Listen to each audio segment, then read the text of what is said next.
Our story begins with a chubby boy sitting on his bed, astonished by what he sees on his phone. He has been reborn in this world, but it seems that the social roles of men and women are reversed. At this moment, it has already been 2 days since he arrived in this world, but he still hasn't gotten used to this fat body. In his past life, he was a famous alpha male emperor. However, now he is in a world where men are being mugged in the streets by girls.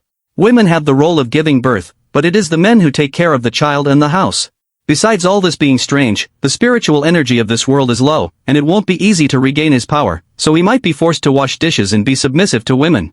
In his past life, he fought a very powerful demon, and both lost their bodies. It seems that only his soul survived and ended up reviving. Now he is in the body of Lin Mo, a rich and spoiled boy from a private school. Thoughtful, he wonders if that demon also revived, so he must live as Lin Mo until he regains his strength. That's why even an emperor needs to go to school. Looking around, he assumes that his family isn't too bad. Still, that house is smaller than his last fish tank. In his memories, it seemed that his parents died in an accident, and his grandmother was in the hospital with advanced Alzheimer's. His distant aunt took on the role of guardian after being abandoned, and along with her, his family also moved. Before he knew it, everything that belonged to him was already his aunt's, and his quality of life had decreased. Walking through the house, the boy approaches a table. The one with the hair that looked like a cow had licked it was named June, and the other was Shixuan. The boy's aunt appears, saying he arrived just in time to discuss his studies and that Yanhui was right, mentioning that school was a joke. Hearing the name his aunt mentioned, the boy becomes thoughtful. In his body's memories, his grandmother organized a wedding for him before she had Alzheimer's, and the girl's name was the same. However, she was shocked when she learned about it, disdainfully asking how he could go out as someone fat like him. While crossing the street, he was accidentally hit by a truck. When that happened, his aunt cancelled the wedding, thinking that it was incredible because the emperor of his generation would have to marry someone from that world by another woman's decision. Still in the kitchen, his aunt asks if he is listening to her. The boy says it was nothing, telling her not to arrange another marriage for him. Observing Lin's expression, the woman thinks he seems different. Unexpectedly, there seemed to be a feeling of inexplicable tyranny. Then Lin sits at the table, thinking that he hasn't had an appetite since he started his diet. But for that body not to starve, he should take it easy. Picking up a piece of food, he thinks it smells good. Then his cousin asks why he wasn't going to study abroad since his classmates knew how much he expressed his love for others. Lin wonders why he needed to talk to those insects when this emperor reigned for thousands of years. Still, now it was necessary to play the role of a normal person, saying he wouldn't go now because he was happy with that school. The boy says it didn't matter which school he attended as long as he got good grades. Continuing to eat, Lin thinks he didn't want to talk to him. An hour later, the protagonist was inside a car, and the person driving informed them that they had arrived. His cousin, in turn, asks Lin not to get out with him.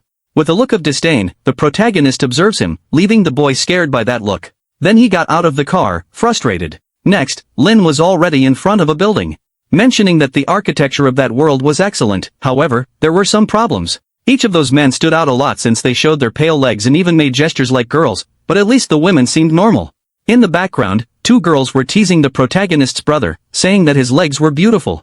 With disdain, the boy thinks that it was unpleasant enough to almost make him vomit. However, he should forget about it because he didn't know if that demon was still alive. Plus, he needed to strengthen his body before she appeared. As he walked through the school, Lin finds his classroom. In the background, someone seemed to mock the protagonist, saying that his fiancé /U00E9 was there. His wife was sitting at the table while 2 girls were talking to her. Observing the protagonist, she didn't seem to like his presence. Lin thinks it's incredible how unbearable mortals can be. The boy, heading towards his desk, leaves Yanhui confused. While sitting down, he thinks about how he could resume his cultivation in some way. Someone taps him on the shoulder, saying he should believe her when she said he couldn't like her. This was a girl with red hair giving him advice. Remembering the girl, Lin thinks she must be the classmate of that body. Continuing to speak, the girl questions how he could like someone from the 2nd class. Noticing Lin still quiet, she assumes she has spoken too much. Saying that there was still a chance with Yanhui, who might like him if he lost a bit of weight. Then the protagonist asks her to just say what she wanted to say. The girl asks how he knew she was plotting something, and Lin mentions that she wasn't that kind. Next, the girl really wanted to ask him a favor. Requesting to play a game with her, saying it wouldn't take long. And as a reward, she would introduce him to a girl more beautiful than Yanhui. There is a mountain that cannot be reached alone, but she had contacts to help climb directly, so she was thinking of going during the summer. Mentioning that the place was impressive at night, and he would regret refusing to go there. Lin thinks of a rumor that high mountains attract spiritual energy, and that mountain was the closest in the region, so there was a high chance it had energy at the top. Also, it was a great opportunity for that body to lose weight by climbing the mountain. Accepting the proposal, he mentions that he wasn't good at games, making her happy. The girl says they would have a match against an idiot from class 3 who loves to pretend to be good. So after class, they could use the computers in the computer club. Sometime later, in the computer room, the girl mentions that she had reserved the room just for them, so no one would bother them. Sitting in the chair, she asks Lin to connect to a user. Then the protagonist enters his password, successfully logging into his account. Inside the game, the boy, looking at a window, says it was a competitive action game with an immortal theme. That girl appears, saying she had called the boss of that realm, because he would help them. Then the boss appears, mentioning that she had indeed brought a man, apparently liking the protagonist because he was a classmate of her friend. Cutting the mood, she says she would start the 3 versus 3 PvP mode. Starting to run, the girl asks them to be quiet while she would take down the enemy group. Then the protagonist's friend asks him to hide while she goes to check. Lin thinks that only legendary beings from his world can be immortal, but cultivation in everything from his world was similar to the game. Assuming there was a probability that there were immortals in that world, so he should be careful. While sitting, a notification appears that someone had died. That girl from before appears, apparently stressed. Starting to run again, she says she made a mistake and now would take revenge. However, she ends up dying again. Repeating the cycle of running again, but now the protagonist's friend would help. Even so, it was of no use. Outside the game, the protagonist's friend is furious because even the boss of that realm couldn't defeat that person. Telling the protagonist to be careful because Flying Feather was on the way, but Lin was completely calm. While running, the boy thinks he had developed his fighting instincts over thousands of years, capable of using them even in games. Throughout all this, the other team was still behind the protagonist while 2 girls fawned over the person playing. Then the girl says he couldn't escape from her. Looking back, Lin realizes someone is following him. Stopping to run, he thinks it was an emperor, and that's why he had never been chased. Noticing that Lin had seen her, the woman quickly hides. The protagonist, in turn, asserts that it was a quick reaction and that body couldn't win since attacks in that game were hard to use. Outside the game, Lin seemed to be using a skill. The woman observing the protagonist mentions that he was a novice who had no idea where he was, so that was a positive point going against the boy. Quickly, Lin uses the keyboard and mouse, launching an attack on the woman. Suddenly it hits her where a notification of a dead player appears. On the other side, they were surprised that the protagonist had managed to win. Getting up from the chair, Lin's friend says she didn't know he was so good. Noticing him motionless, she questions if everything is okay. Lin thinks he had no idea a body like that could be so damaged by a simple use of spiritual energy. Returning to the game, one of his friends asks to go back, but she no longer had time, thinking she had finally found him. Wondering why he always kept running away, but this time she would kill him, going after the protagonist. Meanwhile, the boy ran without stopping. Noticing that the girl had found him again, he thinks he should boost the lower part of his body again, throwing his sword towards the woman. Then she questions if the boy wanted to hit her from so far away. At that moment, her leg gets hit, where she ends up falling to the ground. Looking at the sword in her leg, she wonders if that was a warning to stop following him. Outside the game, one of her friends says they should stop chasing him. The girl, in turn, asks if she knew the other side, asking to contact them right now. Sitting in the chair, she murmurs the protagonist's name. On the other side, the protagonist's friend receives a call from those girls wanting to see her. Approaching Lin, his friend says he was amazing, suggesting to play a few more matches, but the boy didn't want to play anymore, asking her not to forget the promise he had made before. Sometime later, Lin was already near his house. Inside his room, the boy lies down, mentioning that his body was very fragile. The next day, while going to school, his cousin calls him, asking him to explain to his classmates that the marriage with Yanhui was not real. Then the protagonist says there was no need to explain what was false. As he was leaving, his cousin says he was very arrogant. Inside the classroom, his friend notices his presence, asking if he knew who that girl from before named Zhao Yutong was, mentioning that, incredibly, she was from his school. It seemed he had been through a lot since he lost his love, mentioning that the girl wanted to see him and he didn't need to worry because she wouldn't do anything to a guy. But before he could finish the sentence, with a threatening look, the protagonist watches him. Suddenly he doesn't complete the sentence, mentioning that it wasn't Momo baby. Then a girl approaches the protagonist's table. That was Yanhui saying they needed to clarify things and he should say it was just a fake marriage. Lin's friend says she was going too far. After all, Lin Mo was just a boy and should have more compassion. The girl questions what that had to do with anything and if she liked the protagonist. Jumping into the conversation, the boy says that whether it was true or false, there was no possibility of him being with the girl, asking her to leave. Yanhui says he was being too full of himself and didn't know how much that bothered her, so he should never say he would marry again. The boy in the background says Lin was very strong because he hadn't cried yet, and the other guy says that if it were him, he would leave school immediately. Then someone enters the room. That was the girl he had lost to before, accompanied by 2 more people. The people in the background mentioned that was Zhao Yutong. Rumors said she caused a lot of trouble, and everyone who got involved with her dropped out of school. Approaching Lin, the girl calls the protagonist. Apparently, Yanhui was her sister, asking if she wanted something. Then the girl calls Momo Baby, which was the protagonist's profile name in the game, telling him to follow her. Meanwhile, Lin, irritated, continued sitting in the chair, thinking he was the emperor and not Momo Baby. In the background, those two boys ask how he got close to Yutong and why he was being called Momo Baby. His friend, in turn, apologizes because the girl wanted to play with the protagonist alone. She just needed to go out with her and then could do whatever she wanted. Leaving the room, Lin murmurs that those people were very annoying.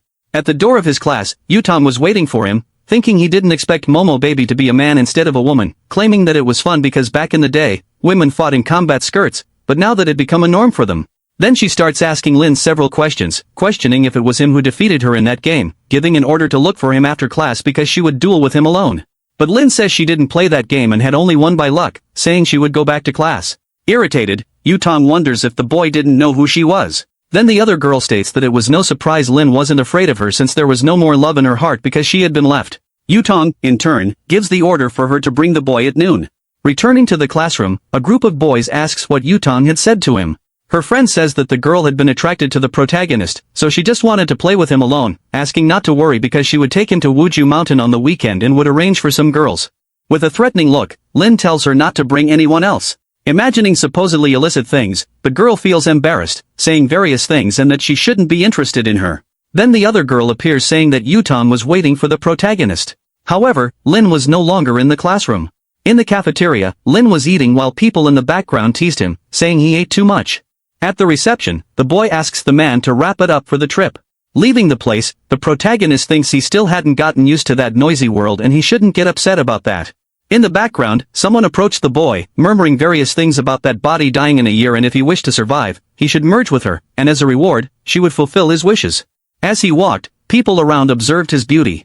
The woman says she had made the right decision. From now on, her 18 years of life would be part of her, mentioning that it was a pity that all the joys and sorrows they had gone through were just a drop in an ocean for her.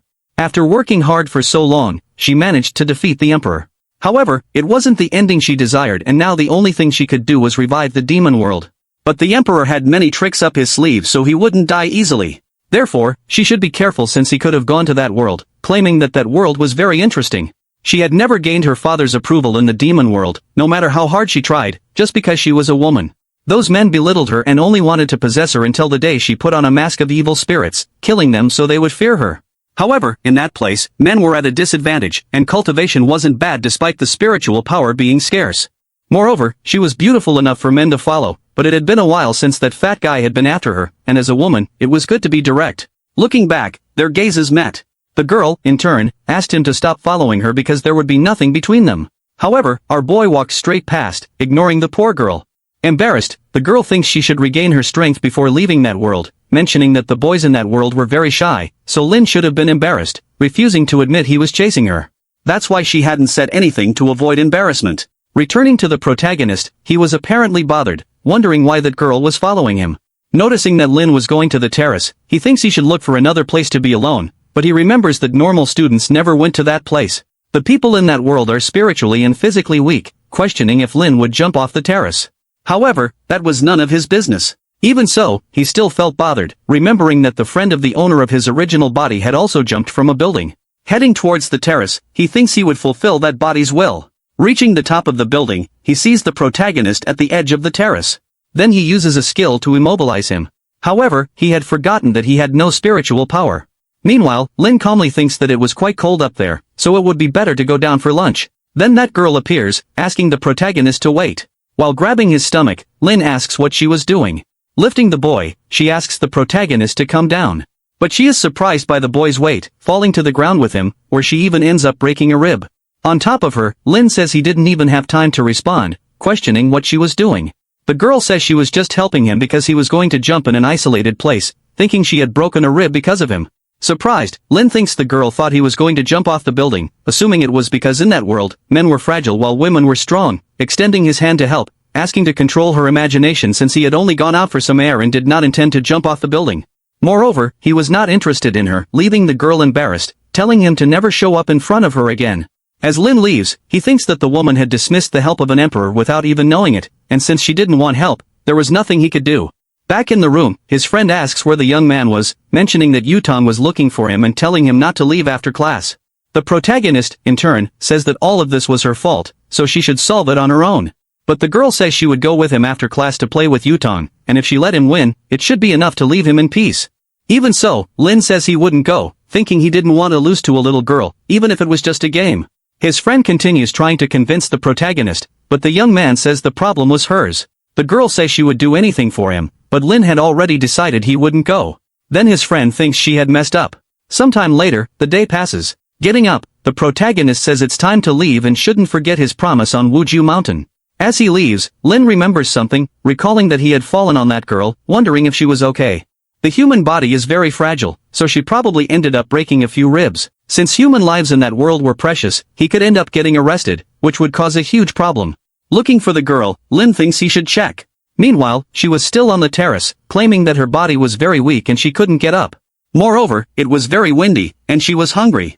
Thinking even about screaming for help but wouldn't do that even if she died, she didn't expect that could happen.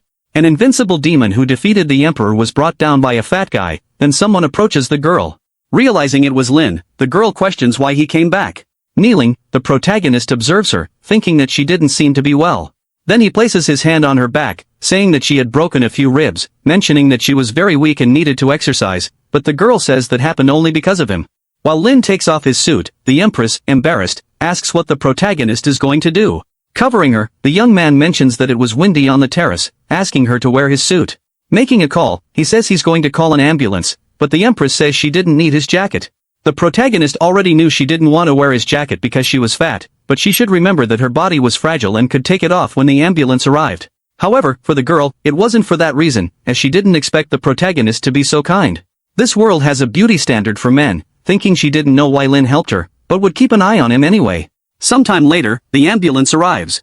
While the empress was on the stretcher, two girls noticed that commotion. Embarrassed, the girl thinks she would never forget that day. At night, the protagonist was already near his house. Entering, his cousin asks why Yutong had gone to talk to him. Then Lin says he would only say that once. Zixuan, in turn, thinks that fat guy had a sharp look, mentioning that he had been more aggressive lately, saying that Yutong must not have gone after him of his own will and must have gotten into some trouble. Because of that, he would ask his mother to kick him out of the house. Then Lin, questioning what he was talking about, mentions that this was his house. Zixuan, about to slap the boy, says he had asked for it. With no effort, Lin holds his hand. While squeezing his arm, he thinks he was very weak. So weak that it wasn't worth continuing with that. Fallen on the ground, the boy says that it hurt, going to tell his father that Lin had hit him. Appearing in the kitchen, his father asks how he dared to hit his cousin, saying he would take care of him. However, with no effort, the protagonist also holds the man's hand. Surprised that Lin Mo had held him so easily, Lin, in turn, says he would give him a piece of advice to never mess with him. Crying, the guy says he was an abuser. Calling the protagonist's aunt, saying he was causing trouble. Arriving in the living room, she tells them to be quiet. Staring at Lin, she thinks the boy was different, saying she didn't want to know what happened and it was just to apologize to her uncle. Lin, in turn, thinks she was the first person to ask an emperor to apologize. Saying that he wasn't wrong and therefore wouldn't apologize. However, she says that if he didn't apologize, he wouldn't receive his vacation allowance. But the boy says he didn't need that. Entering the room, Lin wonders if she was talking about money. Remembering that if he didn't have it, there would be no way to go to Wuzu Mountain. There was nothing to sell in that house, plus he had no savings. Thinking about selling some clothes and shoes, Lin opens his computer. Surprised because a buyer arrived so quickly. 3 girls in the comments of the post were asking personal questions and if he still had the smell. Surprised, the protagonist thinks he has never been afraid. Not even of demons, but those women scared him. Even so, he would sell to make money. Wondering why money was the first problem since he should first recover his strength. The body is the foundation of cultivation and if he could absorb spiritual energy, money wouldn't matter. A few minutes later, the boy was completely exhausted and without spiritual power. The body couldn't take it, so he should forge his body from scratch. Then he receives a call from his friend, saying she wanted to talk about Wuzu Mountain. Mentioning that her friend said he would go there and if it wouldn't be better to go another day. Lin says it's no problem and they could go anyway, then the girl says the bus would leave in the morning so they shouldn't be late. The next day, the protagonist goes to the table to have breakfast. Zixuan asks why he woke up early and if Yanhui didn't ask to go out with him. However, the boy remains silent. His cousin, in his thoughts, questions why he wasn't responding and if he was planning something. saying he could continue eating like a beggar because his bus had arrived. Near the bus, Yenhui calls the boy, saying she was scared and that they should get in quickly. Inside the bus, she says Lin was different since she had rejected him, mentioning that last night she had pushed him while arguing with her father. Yenhui, in turn, says she always knew it wasn't a good idea to take Lin to Wuzu Mountain, claiming he would go too, and the other girl says he looks like a whale's pacifier so he wouldn't be able to climb. Then the protagonist's friend appears, saying they were in the same class and shouldn't talk about him like that. The girl thinks she didn't expect Lin to come, but he wasn't afraid of Yenhui, so she would stay with him so he wouldn't feel alone. Then Lin appears on the bus.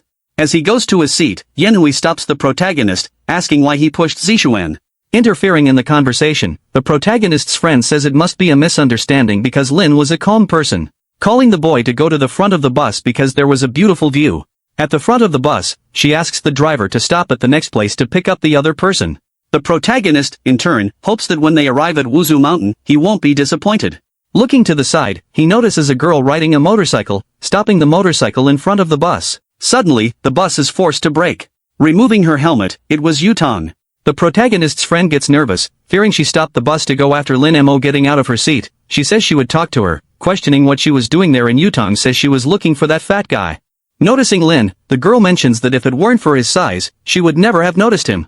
Then everyone starts laughing at the protagonist's face. Yutong tells him not to go to Wuzu Mountain and that it would be better to go with her to play video games, and if he did that, he could make his girlfriend come back. But the boy didn't want to hear that, asking her to leave him alone.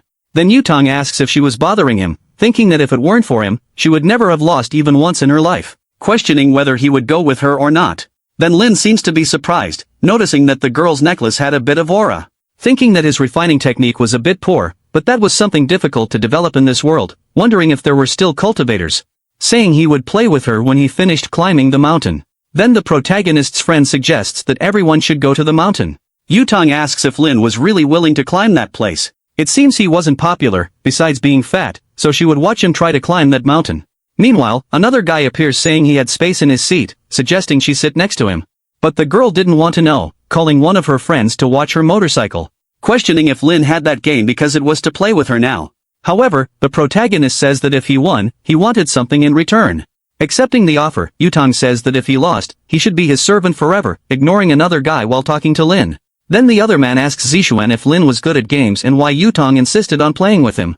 Zishuan, in turn, thinks he had no idea what was happening, and the protagonist was a nuisance. Returning to Lin, the boy was playing with Yutong that game from before. Noticing an opening, he prepares an attack. Yutong is surprised because he was trying to attack him at high speed.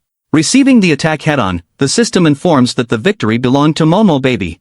Out of the game, Yutong still couldn't believe he lost, questioning how he managed to have such incredible precision, but the protagonist says that every movement he made was calculated, and that game is very easy. Then the girl thinks he was a genius, but little did she know he was using his cultivation to stimulate his brain. Since Lin had one, she should ask for what she wanted. Lin, in turn, asks for 10,000 in money. Yutong asks if that was all because whenever he wanted, he could force his ex-fiancée /U00E9E to come back with him, and if he was willing, he should become his training partner from today. Ignoring the girl, Lin still asks for the transfer, thinking she had managed to get the money to forge that body. Taking out his phone, Yutong makes the transfer.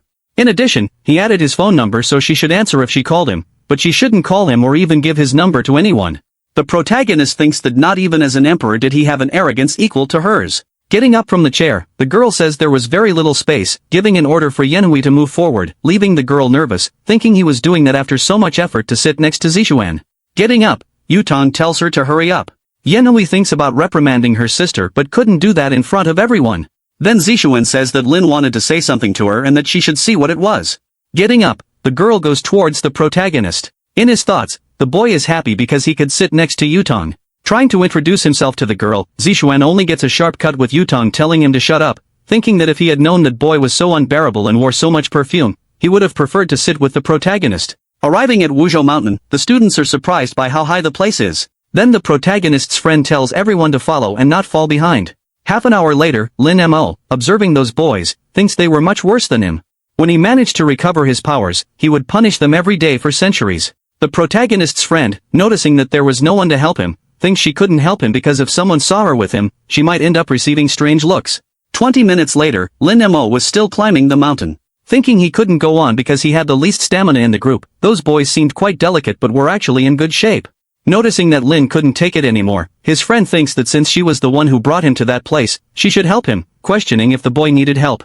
But Lin Mo says she could continue on her way because he could still keep going, thinking that this fatigue was nothing compared to the things he went through in his previous life. The protagonist's friend wonders why she was putting in so much effort for this, saying she would go ahead and if she couldn't climb anymore, she could let him know.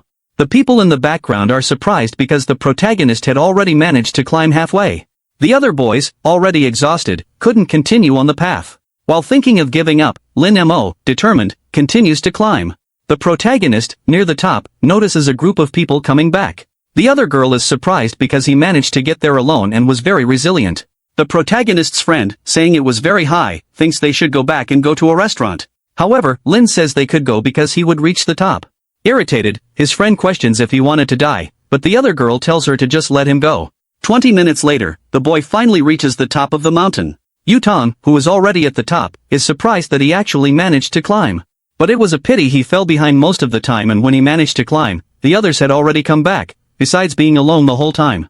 Looking up, the boy observes the stars. Thinking that, up there was a lot of chi, although it was little to recover his power, at least he could start training. With that, he would already be ahead of that venerable demon. As long as there was an opportunity to train, no matter the time, he would always go back up there.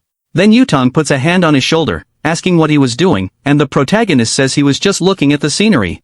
The girl thinks he is very annoying, besides speaking little. And the protagonist in his thoughts affirms that in his world as an emperor, he would have killed her several times. Then Yutong tells him to get down because that place was hers now. Lin mentions that he was very tired, so he should help him down. Yutong says she wouldn't bother him anymore that day, handing a snack to the protagonist. From now on, she would be his companion, and since she was bored, she would go down first. Opening the paper, he realizes that it was leftovers from the girl's snack, mentioning that in his previous life he had eaten several beast corpses, so that was nothing special. Sitting down to meditate, the boy thinks he should start by cleaning the marrow. Sometime later, it starts to get dark. The protagonist's friend, on a call with him, asks if the boy really wasn't coming back. Lin Mo says that place was pleasant, and that's why he would stay during the holidays. Messing with his phone, he thinks he should inform his aunt. Calling her without any ceremony, he immediately says he would be away for a few days during the holidays. Hanging up, the attendant asks what he could do for the protagonist. Then the young man asks how much a single room would cost for 2 months, and the man says it was 8,000 yen. Thus, Lin Mo continued his training during the holidays. Day after day, climbing the mountain without stopping, the training was rigorous, but the fruits would be worth it. Then 2 months pass, and the protagonist's friend informs him that she was arriving, and if his bags were ready. Thinking that she hadn't been able to talk to him during the holidays, and because of that, Yutong was always bothering her. That's why she had to take him to Yutong, no matter the circumstances. Meanwhile, Lin Mo looked at himself in the mirror, thinking that after 2 months, the spiritual energy in his body was still weak.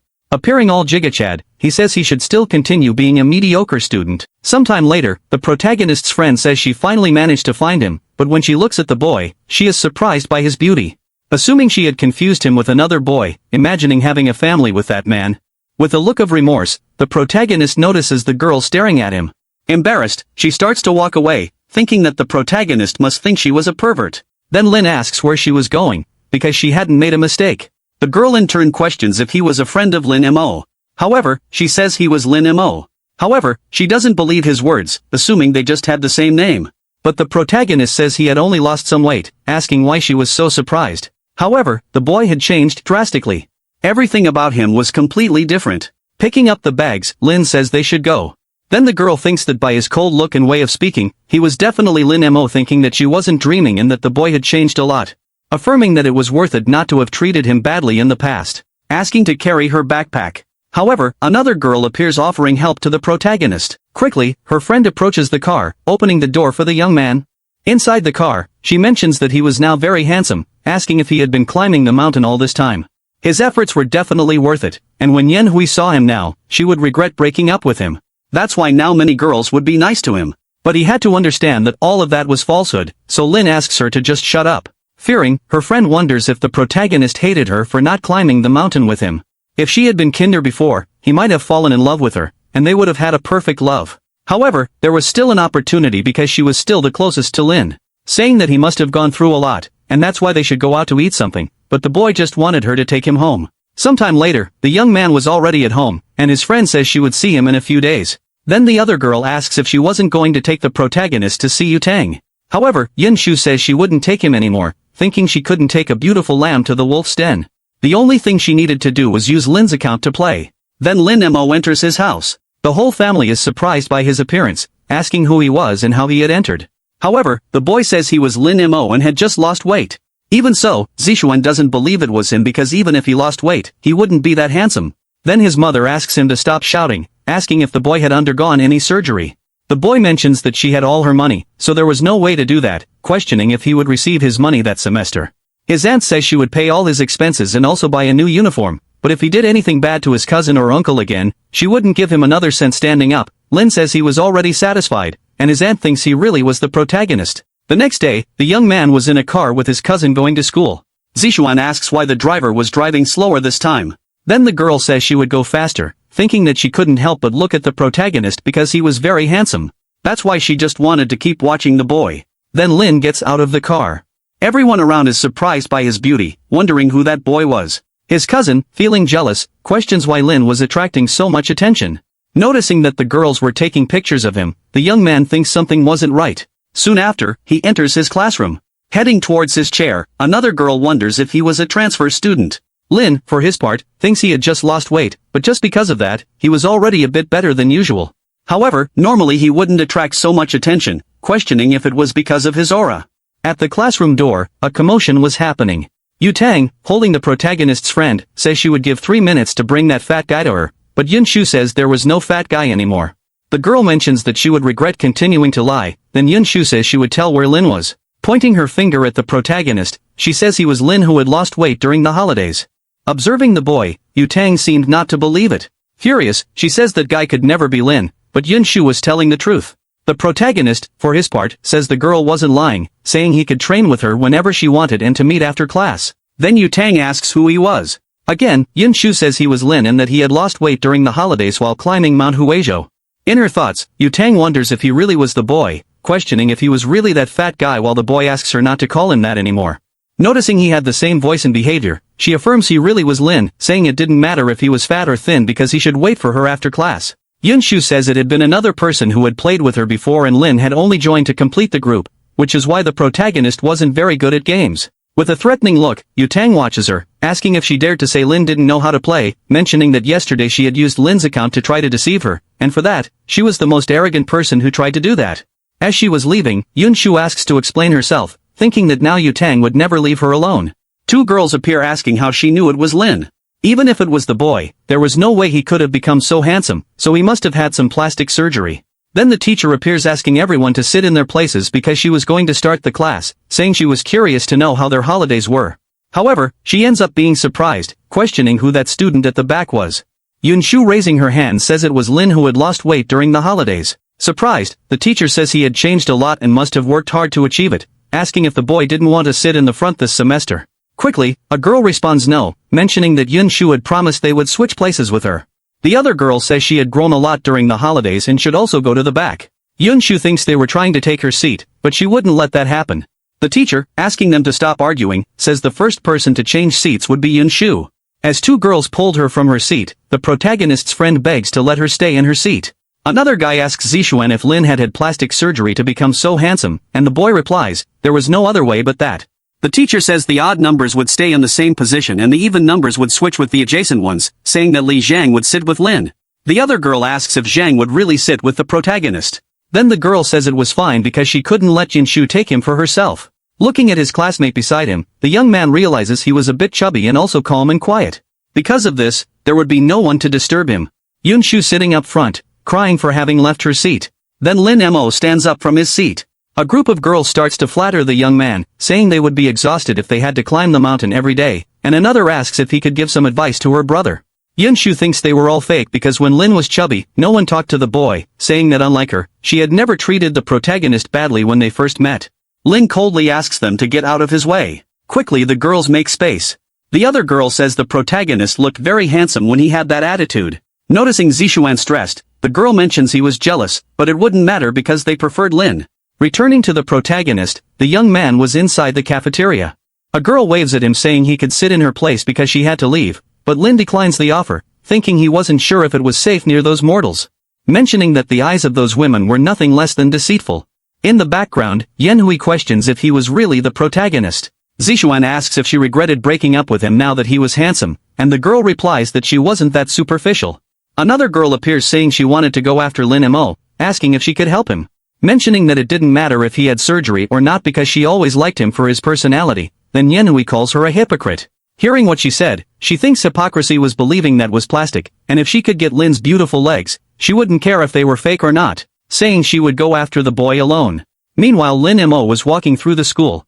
Then Yenhui appears, saying she was there to apologize for everything, mentioning it had been sudden for her and she still didn't want to get married. Accepting the apology, the protagonist walks away. Asking Lin to wait, the young man questions if there was anything else to say, affirming that he truly felt sorry for everything he had said.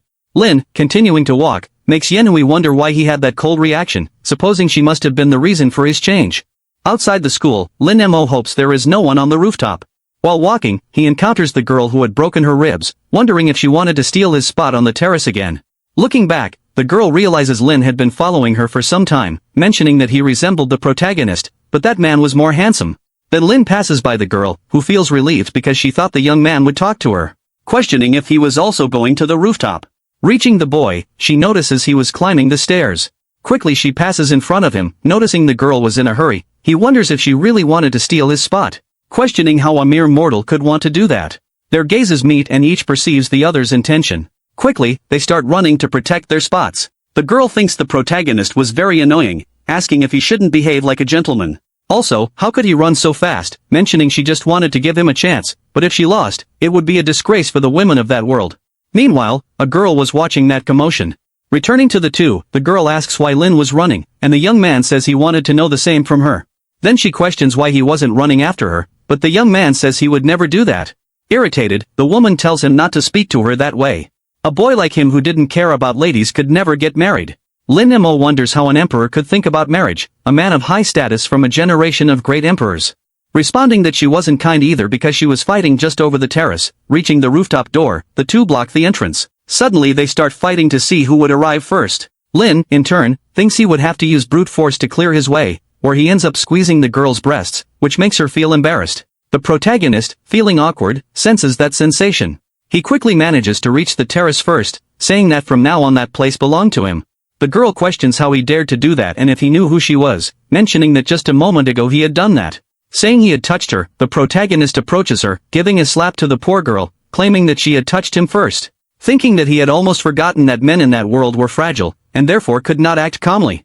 Then the girl calls the protagonist, shameless.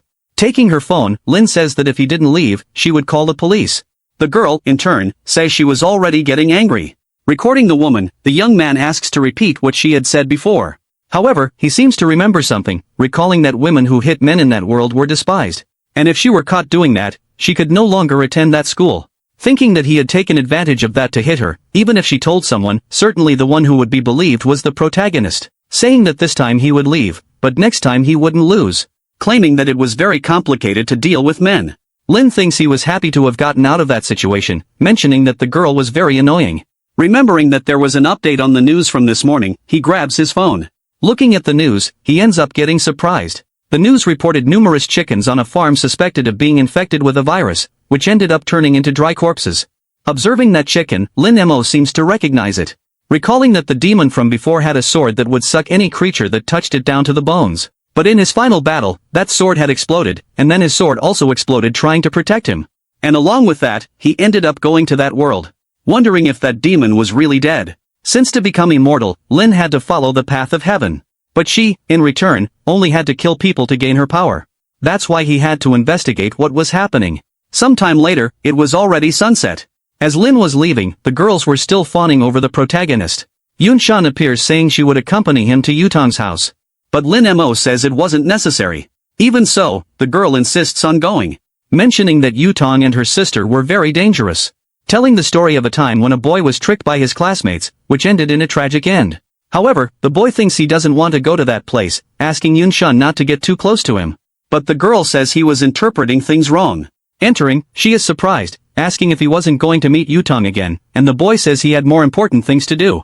Yunshan questions if he didn't know she had been looking for him all vacation, and the young man says they would discuss that later. The girl, in turn, asks him not to worry because she would explain to Yutong the next day. Remembering that if she helped him, Lin might end up thanking her. Meanwhile, the young man was inside a car thinking that farm was outside the city, and if that demon was there, he would eliminate her, even if it damaged his soul. Sometime later, Lin Mo arrives at the location, thinking he still had little soul, but it would be necessary to use it. Apparently, he begins to use a spell. Looking at a house, he notices a demonic chi, thinking that it was extremely strong, assuming that demon had really survived. Looking to the side, he notices someone approaching. A person says they had seen the protagonist from afar. Taking off the helmet, it was Yutong asking what he was doing in the middle of nowhere.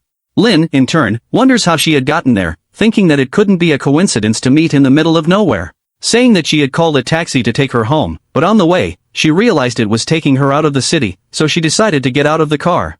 Irritated, the girl asks if he still thinks he was that ugly fat guy from before. Now that he was handsome, he would end up meeting many girls who only think with their lower brains. Mentioning that handsome young men are the biggest targets when it comes to trafficking, and he shouldn't forget to warn someone when he gets into trouble. Asking him to hold the helmet, she says she would call the police. Asking if he remembered the car's license plate, but the boy replies that he didn't. Then the girl says she would deliver some messages and would be right back. Lin, in turn, thinks that Yutong was just a mortal, but could also attract demonic energy. Then he notices that she had returned. Mentioning that losing weight was causing her problems, she asks him to hand over her helmet. Putting it on her head, she says she didn't want to get into trouble. However, she feels embarrassed. Thinking that the boy was more handsome than those motorcyclists on the internet, Lin wonders if that was a protective helmet. And the girl thinks he really was handsome, questioning how he had that ridiculous idea. Mentioning that it was his personalized helmet, and if he broke it, he would give it as a prize to the mean girls, saying that it only gave him headaches. Looking at where the girl was going, he realized it was exactly where the demonic energy was. As he was worried, he would check what was happening. Returning to Yutong, the girl seems to pass through a place she shouldn't, where an old lady ends up noticing, questioning who the girl was looking for. Quickly, Yutong draws a weapon, saying that she had a lot of courage not to run when she saw her. Desperate, the old lady says she shouldn't be playing that kind of game because it was against the law. Then Yutong questions if she knew the law of the demon cultivator. But the old lady says she was just a chicken farmer. Stealthily, she draws a dagger from her sleeve. Yutong, realizing the woman's intent, fires her weapon. With her arm bleeding, the old lady begs not to be killed. The girl mentions that she was a good actress, but would have to be better to deceive her. Using a spell that transforms her weapon into a sword. Even so, that old lady insisted she wasn't a demonic cultivator and had nothing to do with that incident. Yutong says that now she was only capable of refining chickens, but in the future, it could be people's turn. Mentioning that she had little cultivation time but was better than a monk. Then the old lady asks how she hadn't noticed that, saying she would go further if she refined her. Yutong says that was encouraging, quickly advancing towards the demon, asserting that the outcome wouldn't change, stabbing her sword into the chest of that monster. Lin Mo, in the background observing the situation, thinks that energy seemed to be that of a demonic sword. Yutong in turn seems surprised, because her sword had no effect. The girl thinks that energy was completely different from the demonic cultivator she had encountered before, questioning what that creature was. In a matter of moments, the monster lunges at Yutong, where she barely dodges, assuming that if she received that attack, she would definitely die. Again, that creature envelopes a spell in its fist. Then Yutong takes a piece of paper. It was a spiritual talisman thrown towards the monster. However, it has no effect, where the demon again attacks the girl. Suddenly, she is thrown against the wall. While spitting blood, she thinks she couldn't believe she had lost. At that moment, the protagonist appears to defend the girl, who asked what he was talking about since she should leave that place. Lin asks to speak politely, but Yutong gives an order to leave. Quickly, the young man seems to use a skill, where the demon stops moving. Yutong, surprised, asks why he had stopped. But Lin says it was nothing special, because he was the one there. While fleeing, the demon ends up falling to the ground. Before the monster, a giant aura surrounded the protagonist. The girl mentions that pressure was very strong and she couldn't breathe, wondering who Lin really was. Meanwhile, in another place in time, Guayuan, in the city of Luobei, a man says that Tao was what gave rise to heaven and earth, encompassing all things. Then the man seems surprised, questioning why the bell was ringing, and if that shouldn't happen only when there was a great event in the world. With the master kneeling, his subjects ask if he is okay. Then the man says that the father of Tao had just reincarnated. Returning to the protagonist, the boy asks where that demon was. However, that creature had already lost all its spirit, mentioning that it was just a fragment of the sword. Even so, that didn't matter. Using a skill, the young man seems to absorb that spirit, thinking it could be a trap from that demon to reveal its location. But it was a good item to cultivate when its demonic nature was eliminated. The only thing he had to do now was take care of that woman. Behind the protagonist, Yutong says he was very handsome. Using magic, the boy gives an order for her to forget what she had seen. Then Yutong ends up fainting. Observing the girl, Lin thinks that her spiritual root was of the highest quality and that was incredible even in his world. However, that meant there was a good place to cultivate in that world. Otherwise, it would be impossible to reach that level. Right after using his ability, the boy feels a pain in his chest. Assuming he had overloaded his residual soul. Thinking he should leave that place. Where he ends up finding two girls mentioning that he was very handsome. And that they would take him to a pleasant place. But Lin asks to be released or he would regret it. Then the girl says she was just pretending to be tough. Asking him to be a little kinder. Irritated, the protagonist thinks that since his soul was damaged, he couldn't use his strength. Touching his face, the woman says he should obey her. Meanwhile, Yutong was behind the two. Asking them to get out of his way. He throws a punch at the woman. Who barely dodges. The other woman tries to attack Yutong. But the girl dodges and counterattacks. Quickly, she delivers a kick to the other one. Where she ends up knocking both out. Approaching Lin, she asks why he hadn't defended himself. Saying that when encountering people like those, he should strike with all his strength at their weak point. The boy questions what the vital point was, and Yutong replies that it was the chest, and asks if he didn't even know how to defend himself. As she leaves, the girl says she would take the young man to her house. When she was about to take off her helmet, Yutong asks why she had taken it off, asking her just to get on the motorcycle. Getting on the motorcycle, the two head towards Lin's house. The protagonist thinks that in his past life, grabbing a girl without being in a relationship would be considered indecency. But in this world, they didn't think much about it. However, that vehicle was very fast. Mentioning that with his sword, he could go faster than that. In the still of the night, the two arrive at their destination. Lin, thanking for the ride, asks how much she would have to pay. And the girl questions what she was talking about, calling him fat. She mentions that just a little while ago, the boy was scared. And the protagonist asks her not to call him that. Then Yutong says that before, Lin didn't care when people called him that way. In the midst of the conversation, the girl remembers something, saying that the protagonist had tricked her again and left her waiting. But the boy says that his family taught him that he should return home after class, because he couldn't walk alone, saying he had waited for her before. However, Yutong mentions that he had an emergency. Then his phone starts ringing. Answering the phone, Yutong asks if everything was done. Affirming that the target had a very powerful evil chi getting on his motorcycle, he says he had something to do. As he heads towards his destination, the girl stops at a corner, thinking that the smell of the protagonist's shampoo was bothering her. Returning to Lin, the boy thinks he needed to recover. Then Zishuan calls him, questioning if he was causing trouble with Yutong again.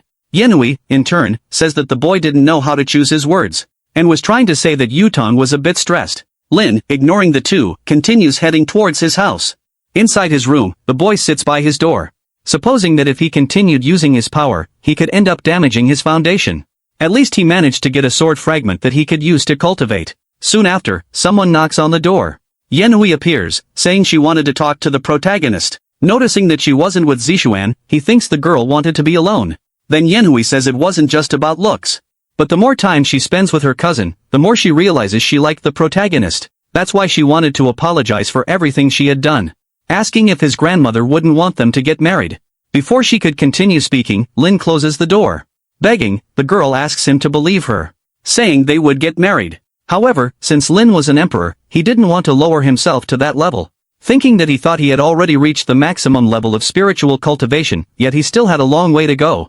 Starting to meditate, the boy considers it as mental resilience training. The next day at Lin's school, a girl calls the protagonist to eat. Noticing that the boy had ignored her, she mentions that he was very handsome, but had a heart of ice. And he was getting more handsome, looking even like a movie star. Meanwhile, Yenhui, along with her group, was eating. Looking to the side, she notices a girl trying to call the protagonist to her table, who without any remorse, ends up refusing. Zishuan asks what good it does to be handsome but alone. And the other guy says he had questioned how he lost weight, but he always ignored him. Observing that situation, Yenhui seems restless. Getting up from the table, she says she would call the boy to her table since they were in the same class. Irritated, Zishuan asks why she would call him since the girl already knew he hated him. Reluctantly, Yenhui asks the boy to let her go, or else Lin might see her and interpret it differently. Irritated, Zishuan says he had no more respect for him, and that if he went to get the protagonist, he didn't need to come back. However, the girl thinks that if she could have Lin Mo in her arms, she wouldn't regret anything in her life. Meanwhile, a group of girls was bothering the boy, who wonders why all those women were bothering him. Next, Yutong calls the protagonist, ordering him to go to her desk immediately. The boys observing the commotion assume that Yutong was supposedly interested in Lin. Yenhui, in turn, desperately thinks that that girl was the worst one to attract Lin's attention. The young man, for his part, cannot believe that woman was still calling him fat. Looking to the side, he spots that girl from before.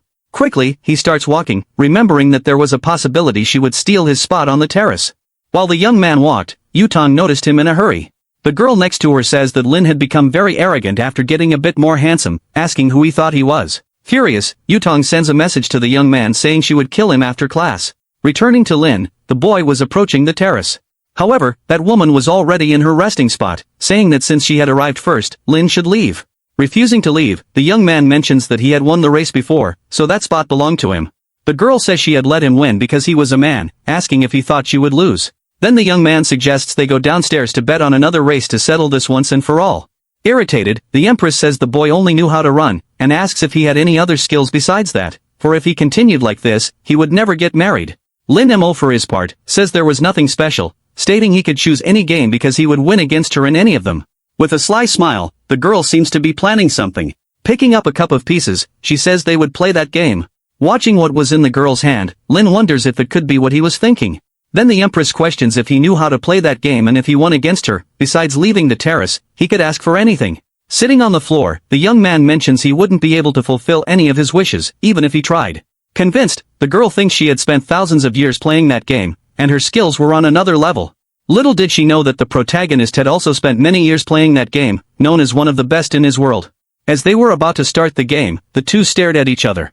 In the middle of the match, both sides were completely focused. Realizing he still hadn't won, Lin wonders if that woman was some reincarnation of a player from that game. Sometime later, the match continued until sunset. The girl, observing the situation, realizes that the match was uncertain, and if she wasn't careful, she could lose. The young man says that if she didn't know what to do, she should give up. However, the Empress mentions that classes had already ended, so she should feel proud of getting this far and therefore should go home. Soon after, Lin's phone starts ringing. Thinking he could never give up and would only leave that place with victory. The girl, for her part, could no longer stand the noise of that phone. Taking a picture of the board, she mentions they could continue the match the next day. However, when she was about to get up, she feels a shock in her leg from sitting for so long, where she accidentally ends up falling on top of the protagonist. Lin, for his part, feels a very cozy sensation. A moment later, the girl becomes completely embarrassed, saying she couldn't believe that.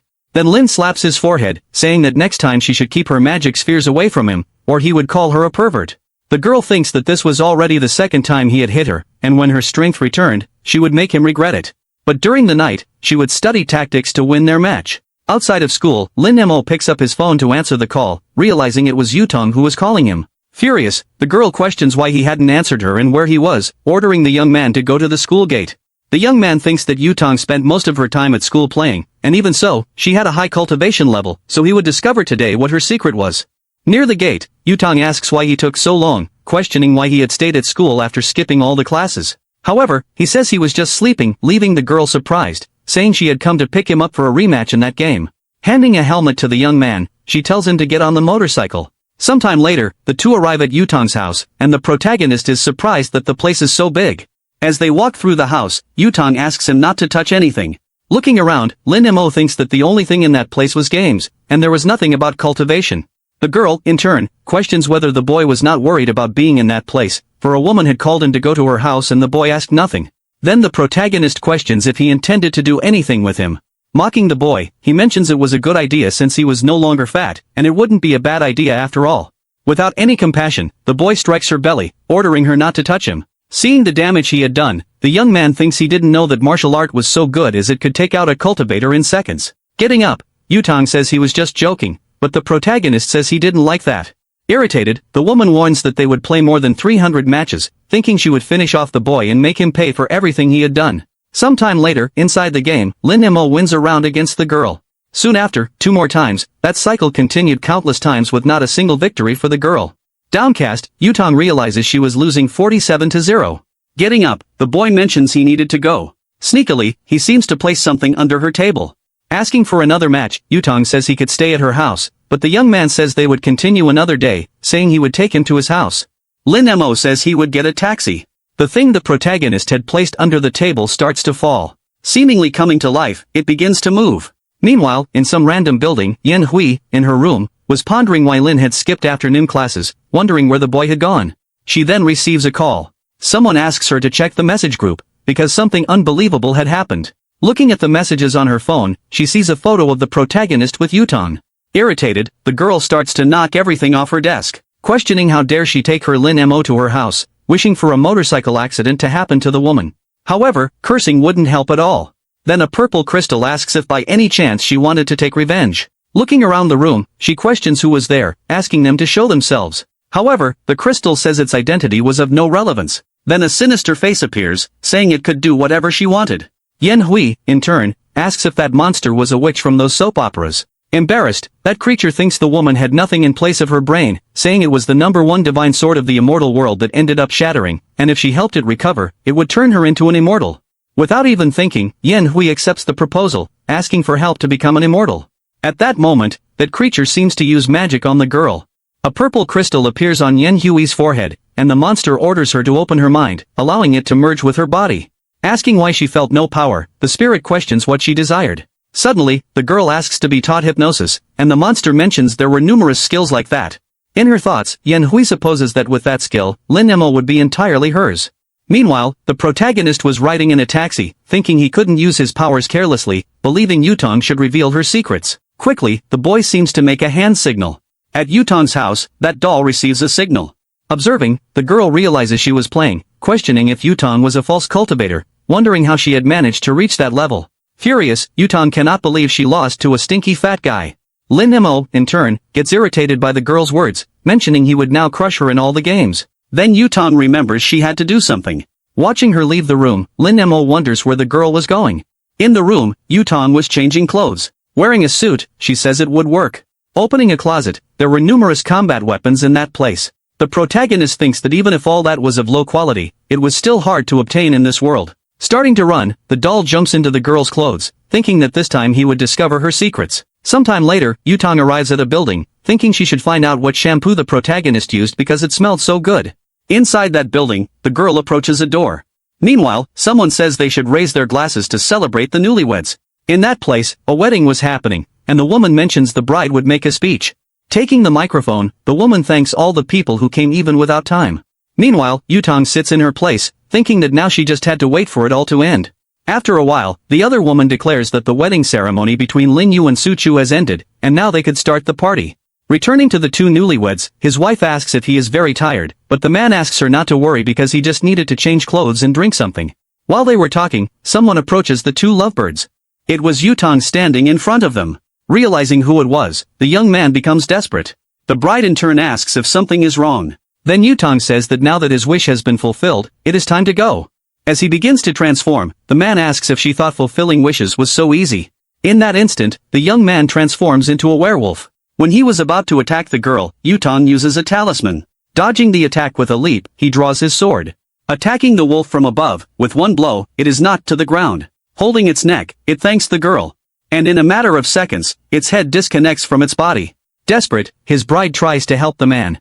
In her thoughts, she apologizes to the woman because she would never see her again, mentioning that that form was a stupid way to die.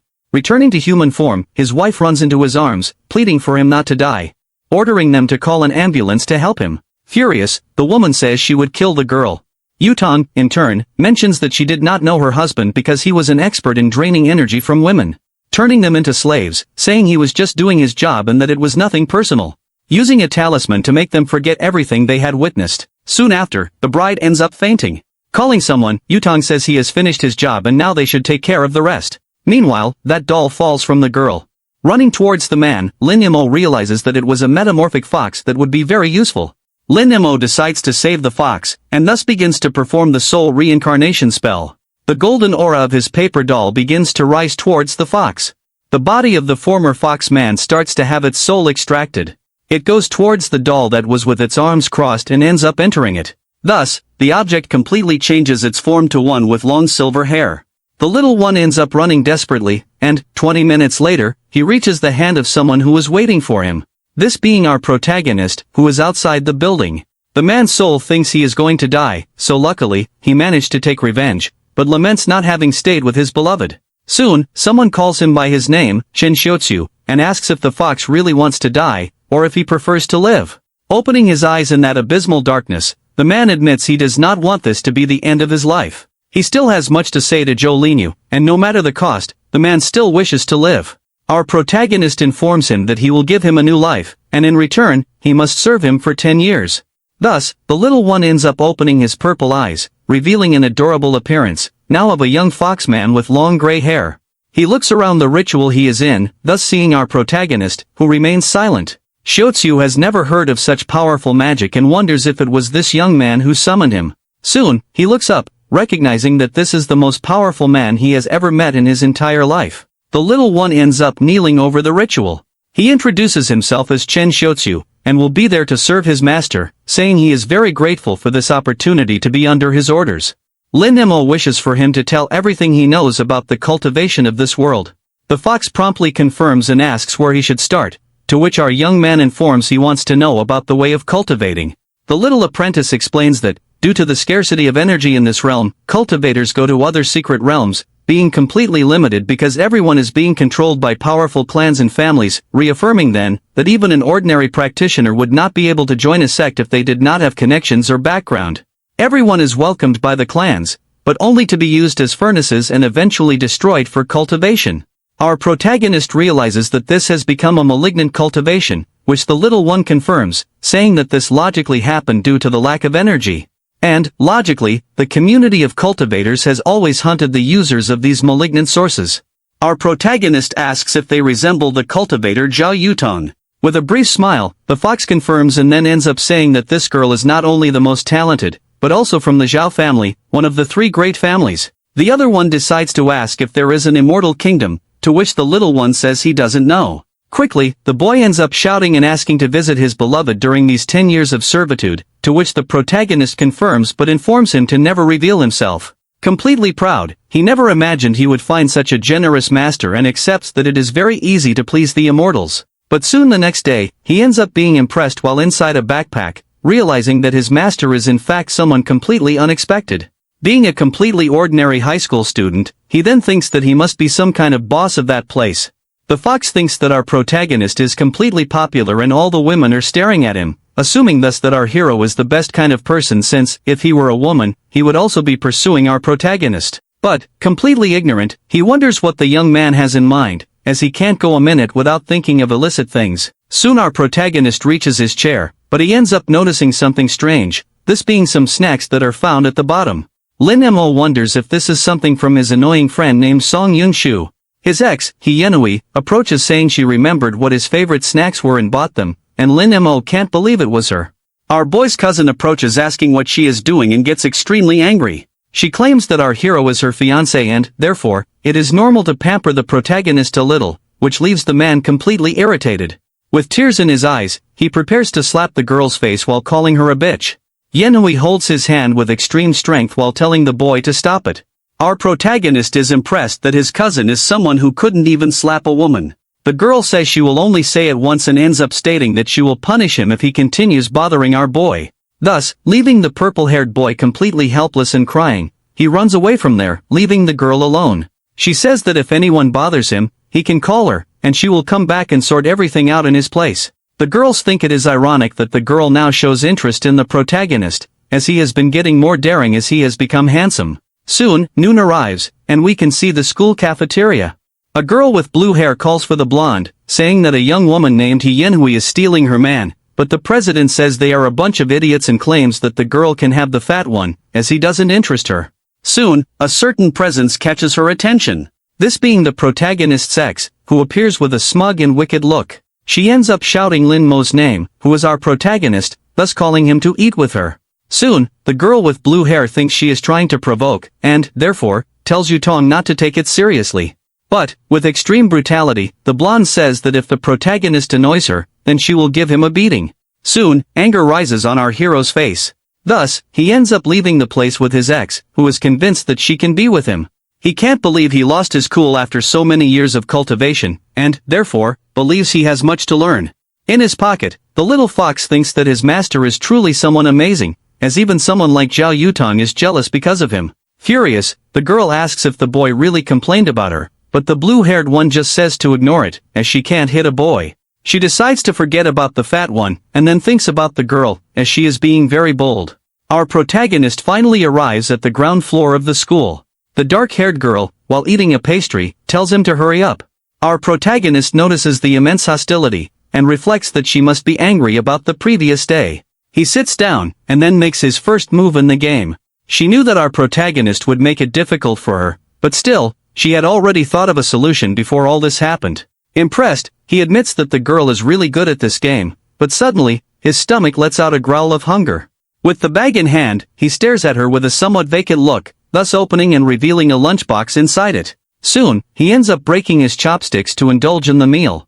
The other assumes this is a matter of respect for eating instead of playing, but our protagonist excuses himself by saying it's lunchtime. She thinks that if he keeps this up, he'll be fat again soon, but soon a question arises, about the fat guy who was here on the terrace. Our protagonist says he has never seen anyone with that kind of profile around here.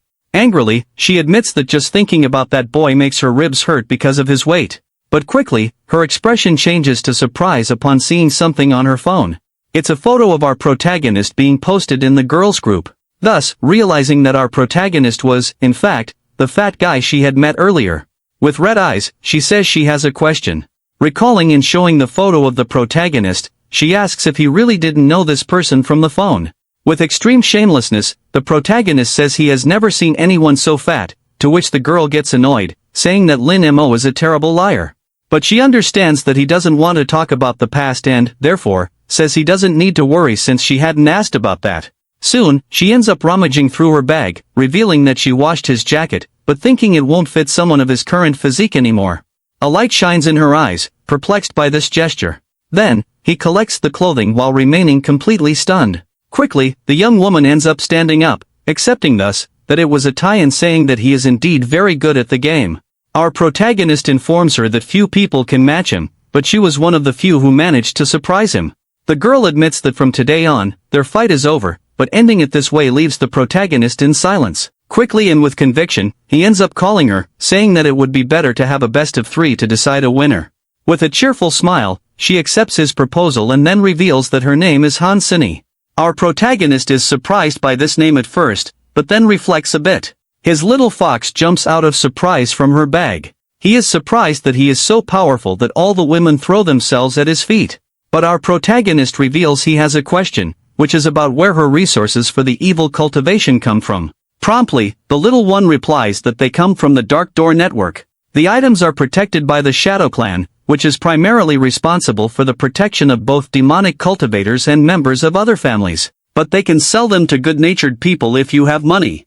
Our protagonist is surprised and then asks how he made money. The little fox replies that he has done several assassination missions, but ends up saying that the quickest way to get money is to find a sugar mommy. He assumes that his master doesn't even need to work since a sugar mom would be the best option for him. But quickly, the protagonist's hand flies in his direction, grabbing him while he squirms, saying he shouldn't have said such things. Lin Mo then puts him in his pocket, informing him that when he gets home he will take a look at the materials, and especially, how to make spiritual amulets. Night begins to fall over the school, which is now silent. At the moment of leaving, the blonde ends up calling him by the name of the fat guy she knows. But our hero just diverts, causing Zhao Yutong to get irritated and tell him not to pretend he didn't see her. She ends up saying that today, her ex-girlfriend provoked her and tried to embarrass her, but our protagonist reveals that Yahello is not his ex-girlfriend. The girl doesn't care, but informs him that she is a respectable person, and therefore, he should cooperate, saying he can go with her for a motorcycle ride. In silence, the protagonist just keeps his face unchanged while reflecting.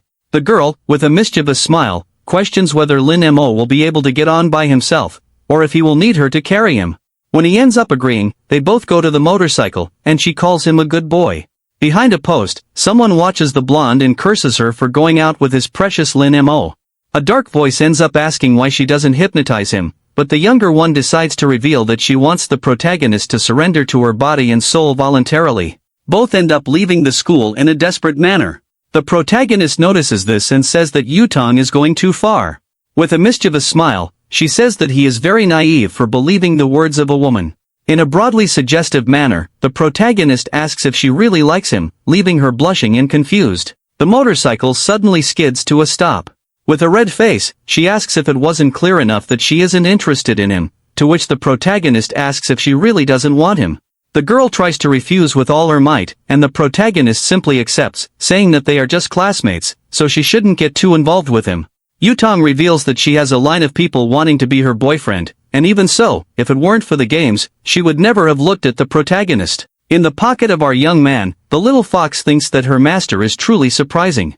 He wonders when he put that paper doll on her, and on top of that, how he did it with a regular A4 paper. Sometime later, we can see the house of our dear protagonist. He thinks about the shadowy door network. Soon after, he calls for his little companion, who jumps onto the table.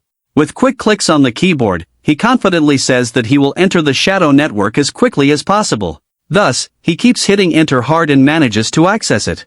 But the little fox ends up landing on a site with highly suggestive content. This is a site for renting a lady of the night, or even books with explicit adult content. Lin Mo then wonders if this is the right site, to which the little fox replies that it is the right site, and he just needs to go to the treasure page. He thinks he has found the real world of cultivation, but even a lower-level spiritual weapon from the immortal realm is a superior treasure in this world.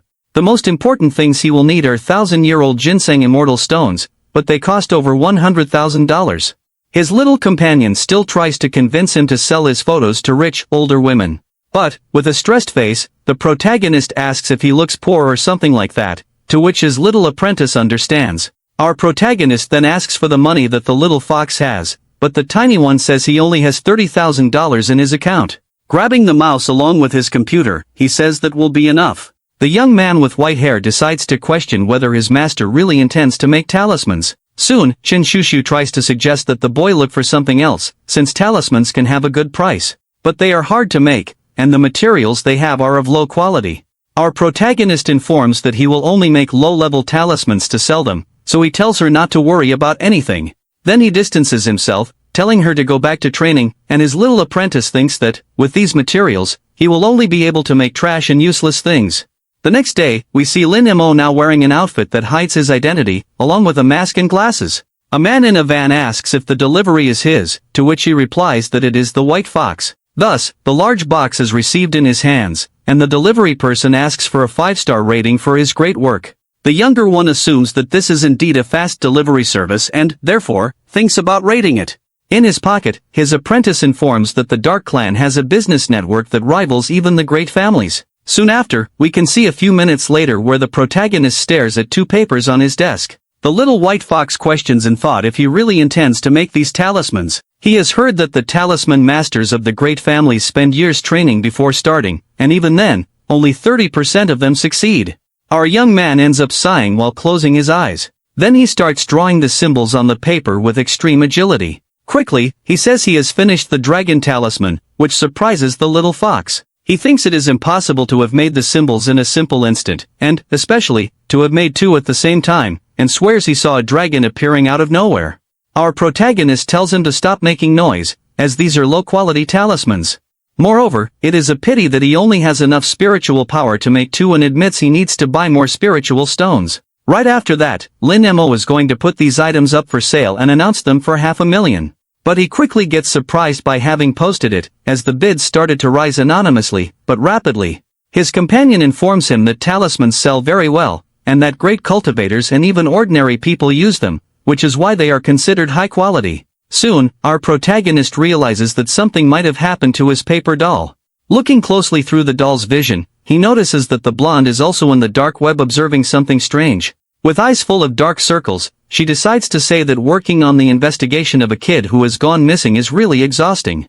Until suddenly, she ends up seeing the ad for the high-quality talisman, along with the invisibility effect, which seems quite convincing. She assumes it's a good time since she doesn't know this demon, and it's better to be prepared to observe him if necessary.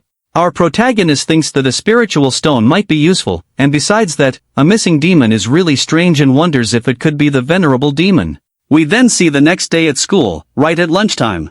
Our dear Lin Mo climbs the stairs until he is interrupted by 3 boys. They end up offending him and asking how he dares to disguise himself to attract the girls' attention, but inside, the boy remains the same trash. Our protagonist maintains his dark and neutral expression while looking a bit down. His ex-girlfriend says she is enjoying this hypnosis more, as it is giving him an unbelievable chance. But, with an arrogant and especially threatening look, the protagonist warns them to get out of his way, which irritates the people in front of him. The boys, unconvinced, ask if Lin Mo has lost his love for life and then decide that they will kill him at that very moment. But before they can hurl more insults at the protagonist, he ends up being grabbed by his huge hand. Our young man pushes him against the wall in one swift motion with extreme brutality. The impact was so powerful that it knocked his consciousness away. And then, with an irritated look, our protagonist glances to the side. Seeing the two horrendous henchmen, he questions whether he really desires death. His ex thinks this is the time to intervene and manage to have the protagonist in her arms. But quickly, a girl with black hair passes in front of her. She ends up shouting for them to stop tormenting him. This is the board game colleague that the protagonist met, who then questions what is happening there. The beaten and crying boy lies, saying they wanted to be friends, but Lin Mo ended up pushing him and punched his nose. The young girl questions if this is really the truth, as there's no way to know if the boy is lying. Soon after, the protagonist's ex starts cursing the girl, saying she stole her scene. Then, she pretends to have just arrived and asks if her protagonist is okay. As she heard there was a commotion and ran over, she asks if it was the girl who did this and thanks her, saying next that one day she will treat her to lunch to thank her better. Then, she takes the protagonist's hand and calls him to leave there. But promptly, the black-haired girl ends up holding his hand. She, with a confident tone, says that this is really detestable, as a woman should not take advantage of a defenseless man. With a malicious and angry expression, the girl tells her not to come near her or get involved in her matters, as that is the best she can do. The protagonist tells her to leave her alone, as they can already go. Yenhui realizes she is losing control over the protagonist and, therefore, tries to use her hypnosis. But promptly, the hypnosis was nullified and thus did not work on our hero. The demon accompanying her informs her not to use magic for the rest of the day, as he has a bad feeling. The black-haired girl mentions having heard that the younger one ended up rejecting the protagonist. Then, she passes in front of her, leaving her angry by saying she feels sorry for her. But the brown-haired girl ends up standing there. Soon, trembling with rage, she can only think about how unpleasant this girl is and calls the protagonist a shameless dog for not obeying her orders. Next, we see after classes where the protagonist arrives home. He is in front of the computer, along with his little companion. Then, Chen Xiutsu ends up saying that someone offered 2 spiritual stones and a lot of money, understanding that this person really knows how to do business. Our protagonist realizes that the offer is from the blonde girl and wonders if she is a member of the Phoenix, adding that this could end up being a trap. Lin Mo then says that his companion had told him that the Phoenix group was responsible for eliminating evil cultivators, so there's no reason for them to be there. But the little fox reveals that a trap is not necessary, as the Dark Portal Network already cleanses all evil cultivators every day with the help of the Phoenix Group. Next, a small notification pops up on his computer. He notices that the chosen meeting point was Fangtang Station, which is an apparently normal place. Even so, just to be safe, he goes disguised as always. His little fox ends up being perplexed to know that all this is unnecessary, as the website and delivery are completely secure. The next day, after classes, the protagonist managed to get the delivery. He thinks that, after the commission of 200,000 in cash, only 700,000 in the spiritual stones are left. But still, he didn't expect the quality of the items to be so poor in this world. Our young man then absorbs the raw material all at once. With a smile, he realizes that at least he will still be able to recover some of his spiritual power. Then he picks up 2 more talismans that he had made, thus releasing a huge dragon from the 2 papers. The protagonist informs his little companion to sell the 2 on the Dark Portal Network, which he confirms. He can see the comments from people really praising whoever the master was that made these 2 types of talismans. Lin Mo thinks that this world is really backward in terms of cultivation, and it's strange for them to get excited over a simple first-level talisman. Quickly, his little companion becomes excited and perplexed, because someone offered 3 million all at once to the protagonist, but soon the price rose to 4 million all at once. Someone in a completely technological room asks if he has gone crazy, wondering how a first-level talisman can cost more than 3 million. Quickly, someone on the microphone just said that the invisibility talisman that was sold earlier was not normal, and that's why they want to find out about the manufacturer. At the blonde girl's house, she observes her state-of-the-art computer. Quickly, she starts to get even more irritated seeing something in front of her. Yutong then clicks her mouse all at once, thus adding another million to the talisman auction. Our protagonist just watches the prices rise with his arms crossed. He had to cover his little companion's mouth so he wouldn't disrupt. Quickly, the offer peaked at 15 million in cash. The comments are from people wanting to make a proposal to the protagonist and mainly asking if they can meet.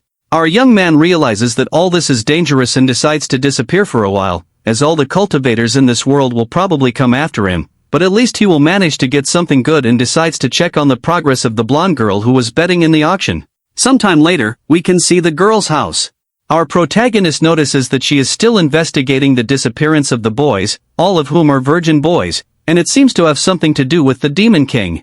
Looking at the screen, he realizes that Yutong is doing real-time surveillance, but at the same time, our boy feels somewhat uncomfortable with that, as he didn't know she liked this kind of thing. She tenses up seeing such ugliness on her computer screen and then bangs on the table, saying that this boy is horrible and not even his hairstyle can save him. The horrendous one then decides to search the internet for something, looking for tips to look better in photos. This could even be something that makes him beautiful, and he still decides to look for eccentric filters. Other things are also considered, like plastic surgeries and facial harmonization, but there's something more, such as a flat stomach, long legs, and even love handle removal. Our dear Yutong does not wish to continue living with such atrocity that she is seeing on her screen. She ends up admitting that not even the fat guy is as unbearable as this disgusting one. Sometime later, we can see the school during lunchtime. Our protagonist notices that the blonde girl said something that has nothing to do with him, until suddenly, his attention is drawn by someone in front of him. Being this the girl with dark hair who questions if he doesn't want to play, and if Lin Mo doesn't wish to, then that's fine, since she doesn't want to win easily. Silence permeates as the protagonist observes the board game. Soon, he confirms that he is not feeling well and therefore decides to leave. He admits that he doesn't want to acknowledge defeat, but the young man also doesn't want to take advantage of this situation in any way. Our protagonist then goes to the edge of the terrace, thus, going up to get some fresh air, and ends up thinking that, if he wants to gain the power of Yang, he will need to create a formation, and the most powerful ones are the evil ones. If only Lin Mo had a bit of tea, then perhaps it would be possible to do what he desires. The girl decides to warn him not to accidentally fall, to which he just smiles in response. Our protagonist then walks towards her, humming lightly, but Yen Hui, who is secretly observing all of this, ends up getting more irritated. Soon, our hero is stopped just as he is leaving the terrace. This is by the girl with brown hair, who is extremely angry with him. Our young man promptly asks what is wrong with her, to which she tries to speak with a dark expression on her face, but Hansini, who is in the company of the protagonist, ends up telling her to stop bothering him. Soon, the younger girl with brown hair tells the companion not to dare touch her man, who belongs to her down to his nails and teeth. Yen Hui turns around and says that the girl just needs to wait and then she will see her painful death. Lin Mo observes her departure while wondering in thought when he became hers. Sometime later, when night falls, we can see the house of the protagonist's ex. While she takes a shower in a stressed manner, she thinks and admits that she underestimated our hero. Yen Hui thinks she should have sought him out from the very beginning of all this, but she ends up admitting that this time he will belong entirely to her, without any hesitation. And with a psychotic face, the girl declares that she will hypnotize him that very night to have the boy as her obedient little puppy from now on. Her aura spreads through the air until it reaches the protagonist's house. The purple energy approaches him while he enjoys his morning beauty sleep, but a barrier, a result of his energy, ends up holding back all that negative impact. His little companion wakes up and realizes that something happened and even wonders what could have caused him so much torment while he slept. Quickly, Lin Mo realizes that this is a remote hypnosis technique and that he never thought someone in this world would use something like that to hypnotize this emperor. The next day, we can see our protagonist's school, where the girl with brown hair stands in front of him, blocking and preventing his path. She ends up saying that tonight he will get ready and go to her house. With eyes full of malice, she can only imagine the taste of his lips and becomes even more anxious for the night to arrive. But then she gets a psychotic look on her face, thinking that she really managed to hypnotize Lin Mo and thus assumes that he will be obedient. On the other hand, our protagonist continues walking lightly, thus smiling as he realizes that it was she who hypnotized him last night. Soon, it is revealed to us that our hero was able to stick a paper doll on the girl's back. His consciousness was already linked to the little doll that smiled at our protagonist. Thus, we can see him at another time in the classroom, until suddenly something catches his attention. This being the paper doll on his ex's body, which ended up disappearing. The reason for such disappearance was that the brown-haired girl found the little observer that was stuck to her, thus pulverizing it with her demonic purple flames. Her demon tells her that she is pathetic for not realizing she was being watched. With sweat on her face and tense, Yenui wonders who could be the person that could suspect her enough to need to observe her. Her companion then informs her that whoever it is, it doesn't matter, since the young woman cannot let this person ruin her plan. After school, when the afternoon begins to fall, we can see our protagonist leaving and thinking that it is a possibility that whoever destroyed the paper doll is connected to the venerable demon. But since there are many cultivators in this world, he cannot act hastily, and therefore it may be necessary for him to go after the Phoenix group. If his calculations are correct, the blonde should pass by at that exact moment. In this world, the act he is about to commit has a very specific name. Being called especially fraud, the girl suddenly gets startled upon realizing she ran over the protagonist. Soon, the blonde stops her motorcycle while our boy hits the ground due to the previous impact. She asks why he left without looking both ways. With him in her arms, she questions if he is okay and says she will take him to the hospital. But with empty eyes, the boy simply rises, leaving her confused. With a devilish smile, Lin Mo admits to having learned to be evil in this world he finds himself in. The blonde wonders what is wrong with him and even tries to pull him. But the protagonist reveals that he will go to his ex-girlfriend's house tonight, as the girl is waiting for him for a special night. She is surprised by such a statement, knowing that this is not in the boy's nature. Suddenly, surprise settles on her face as she realizes one more thing. She tries to call out to the protagonist, telling him to come back to his senses. But he ends up passing by her, leaving her completely dumbfounded. Yutong wonders if this fat guy really ended up being hypnotized, making a gesture with her hands to break the spell. She ends up drawing a star using her own fingers in the air. Thus, resting her hand on the boy's forehead, the shine in his eyes, which had previously faded, begins to reappear little by little, but quickly disappears again. She realizes it had no effect and wonders if the person who cast this spell is really that powerful. Soon, our beauty decides to use the Ghost Redemption Seal, applying a heavy and magical palm on our protagonist's forehead, thus, making him return to his previous senses, which were clearly being feigned. With his hand on his face, he asks what is happening and why he is there.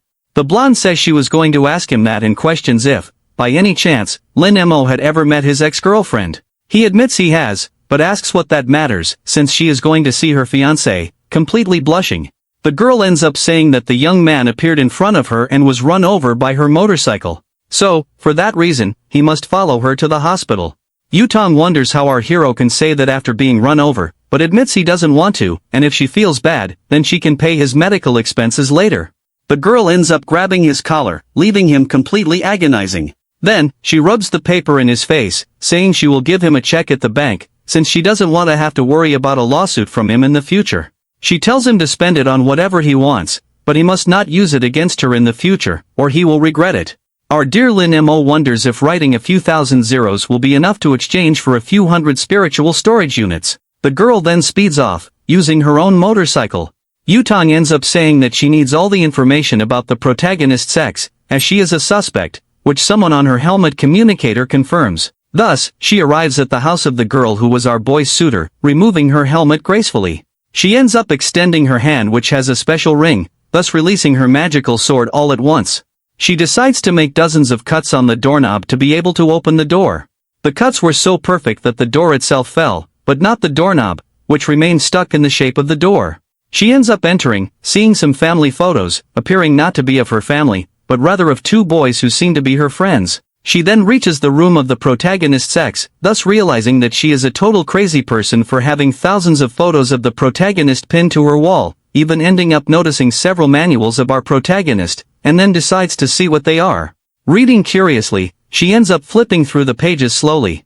Her face begins to turn red with such indecency in the pages. She admits that all of that is very perverted, and then decides to put an end to it, until her communicator informs her that they have a new problem, saying that Yahello has suddenly and completely suspiciously disappeared. The girl can see that, by the young woman's plans, it is very likely that she has something to do with the missing persons, and therefore, must tell the team to put out a missing person notice. Soon after, she ends up thinking that Yahello is extremely clever for having thought of such a precise plan in such a short time. In the house of our protagonist, the night finishes covering the place. He begins to think that he has seen everything, and it's easy to imagine that his ex-girlfriend has some connection with the venerable demon, and therefore, the Phoenix group should prioritize her. Until suddenly, a sound catches the attention of our dear protagonist. It is his cousin, who asks if he has seen the news recently. Promptly, our boy opens the door in a rather welcoming manner. And quickly, the boy with purple hair informs him that Yahello is being sought, but our protagonist states he knows nothing, as he will no longer approach her. Then, Lin ends the conversation with our boy when he is met with a strong slam of the door. The young man tells him to at least check the news that is happening right now.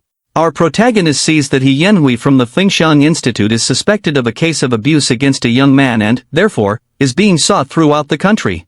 Then, he thinks that the search team is really efficient, but still there is no information about the girl.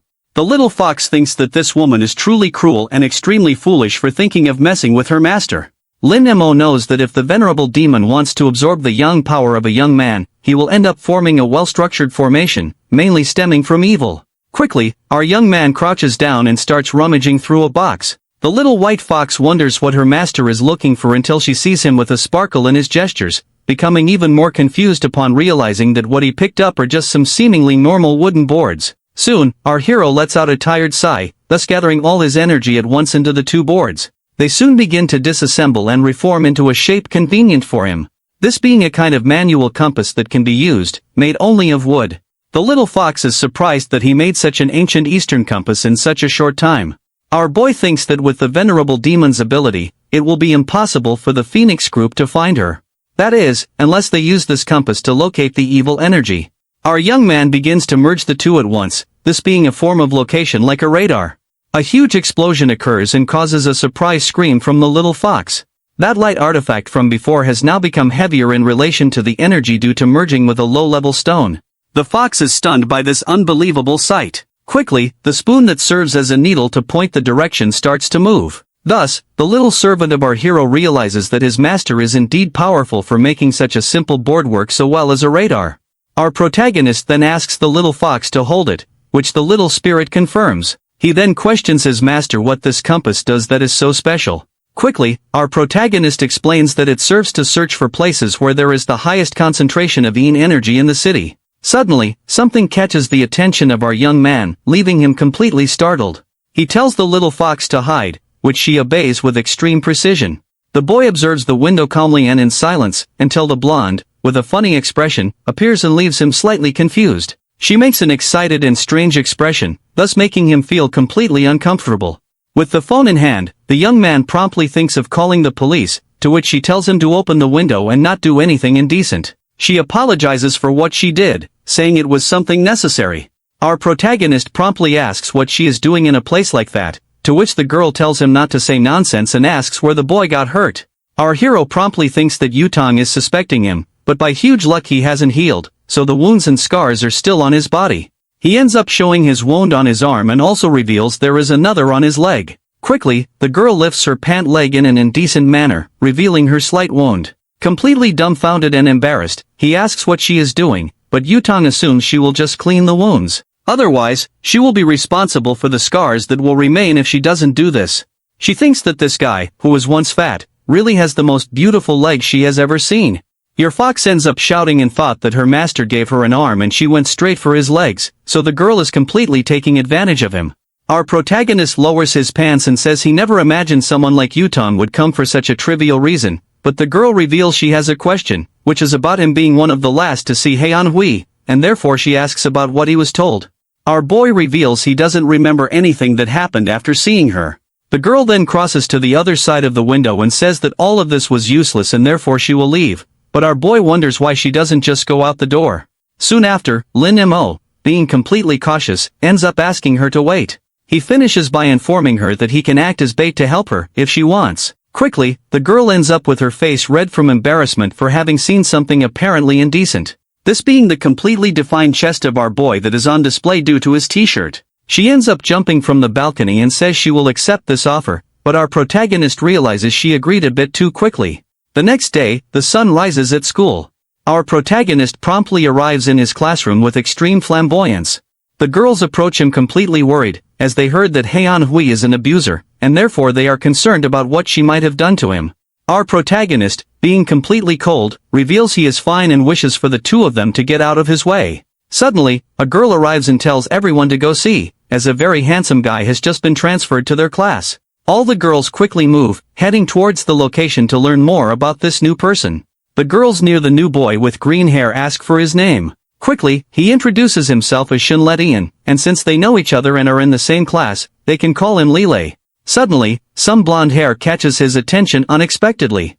The girls convince him to go with them to somewhere at the main entrance, which he promptly agrees to. The young man, with ulterior motives, reveals that he transferred to this school to investigate the case of Haeunhui, but still did not expect to find a beauty like this. But suddenly, he is impressed to see that she has her foot in the door. She then delivers a powerful kick that ends up ripping the door off its hinges, right after shouting for her companion not to go outside the school, as he shouldn't leave before her. The green-haired boy is completely confused by this advance and starts calculating the possibilities of her being a complete crazy person because of her beauty.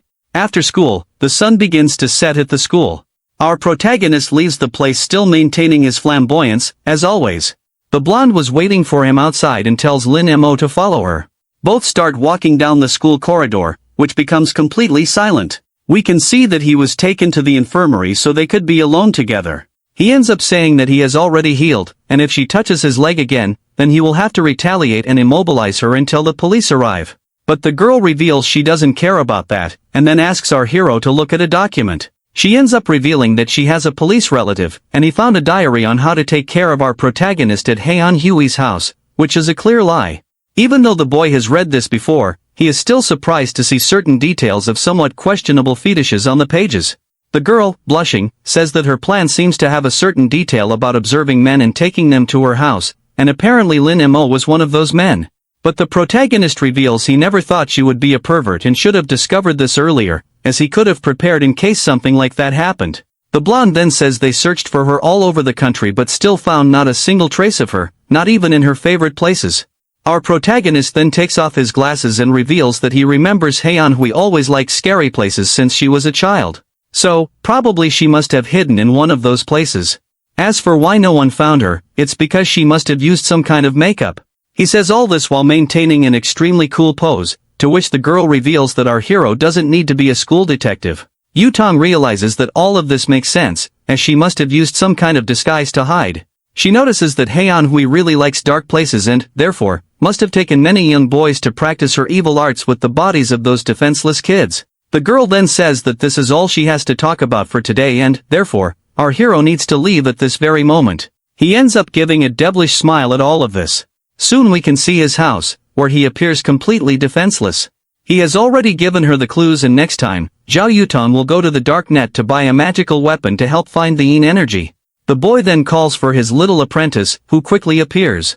Our protagonist ends up asking him to put that up for auction on the dark door, that is, the compass he made extremely quickly. Promptly, the fox understands and begins to type on the keyboard with extreme speed.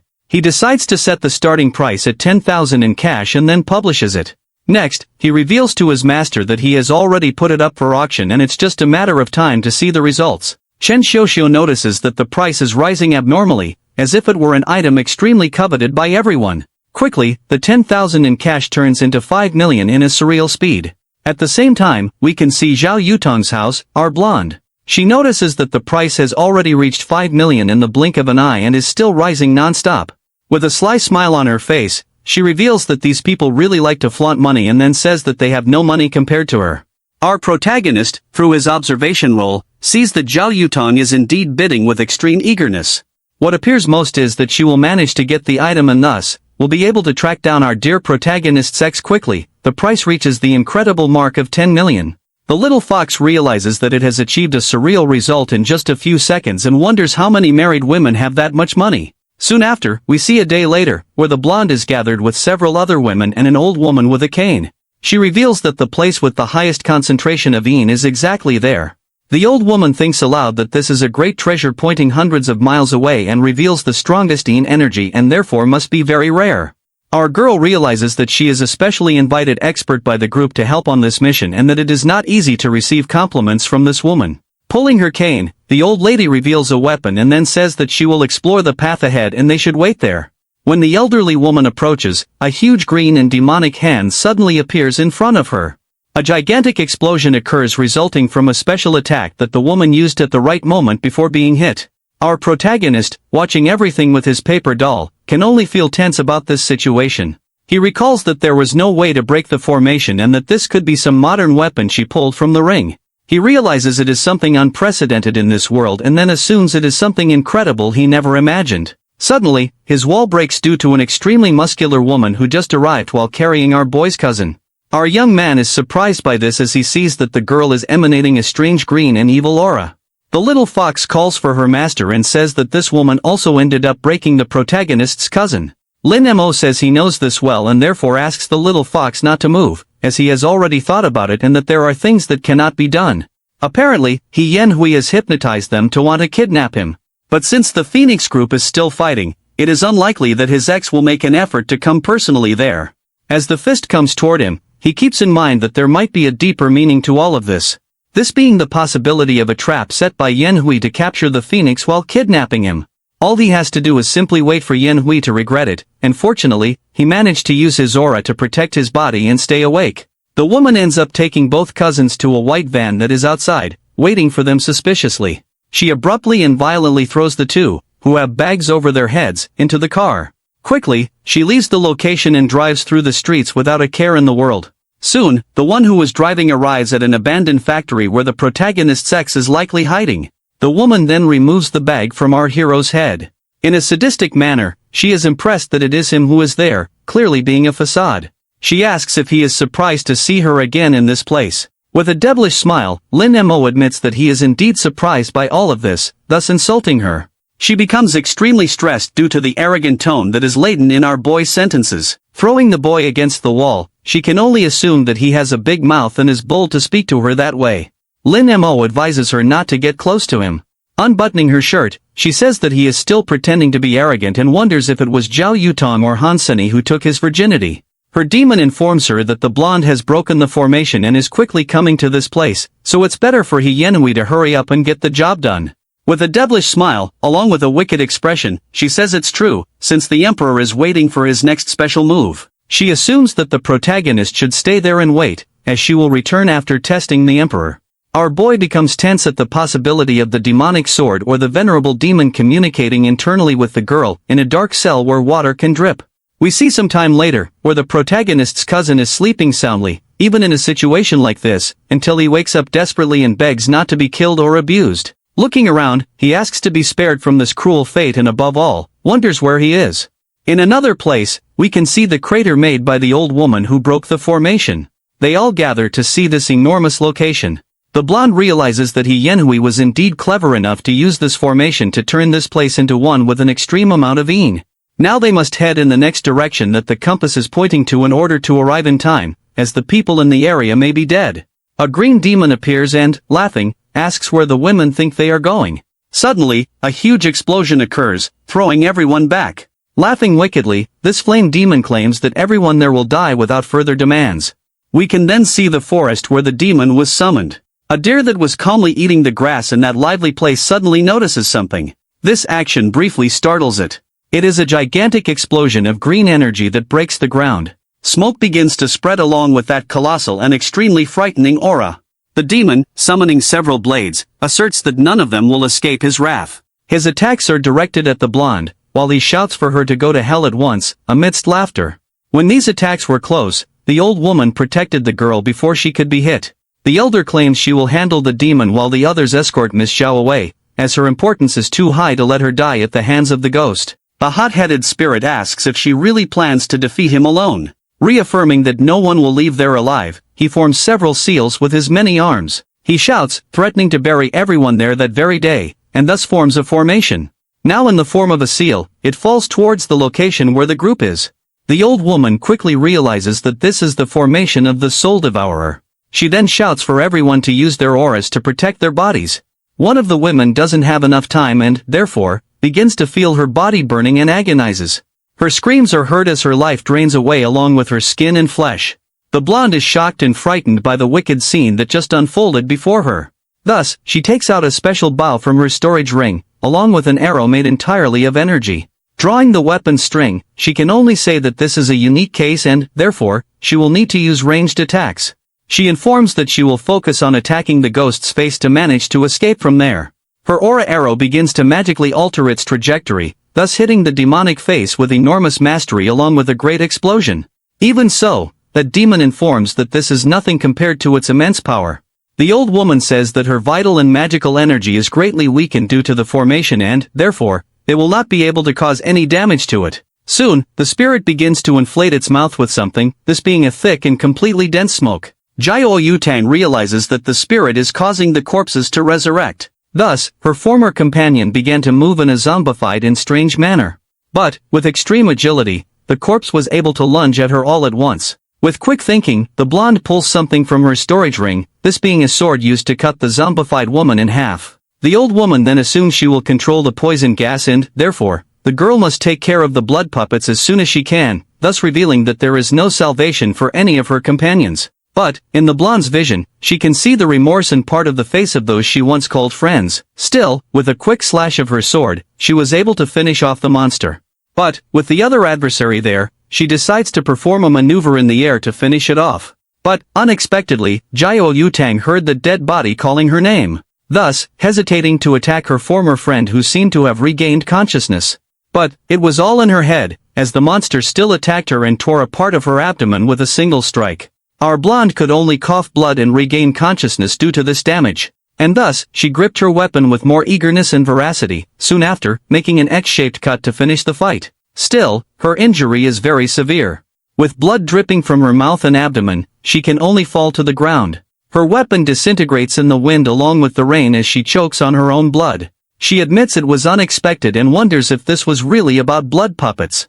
Jiao Yutang, in thought, wonders if the old woman survived with her and says that if she had known about this danger, she wouldn't have brought so many people. The two hypnotized individuals who arrived at the scene watch her as one of them pulls out a knife. The elder tries to scream the blonde's name. Soon, the spirit attacks her and asks how she dares to be distracted. And behind the barrier, the demon says it wants to see how long the woman's turtle shell will last. The blonde on the ground admits it is her fault, as the old woman was also dragged into this because of her. Then the knife flies towards her quickly, ready to end her life. All we can hear is her cursing herself as blood spreads through the air. But unexpectedly, the knife did not hit her, but rather the ground beside her, for the head of the one who attacked her was ripped off in one go. A girl informs that she felt the blonde's vitality draining very quickly and thus ran over. This is Zhao Hongling, leader of the Phoenix group, who states that it is too early for Jiao Yutang to die.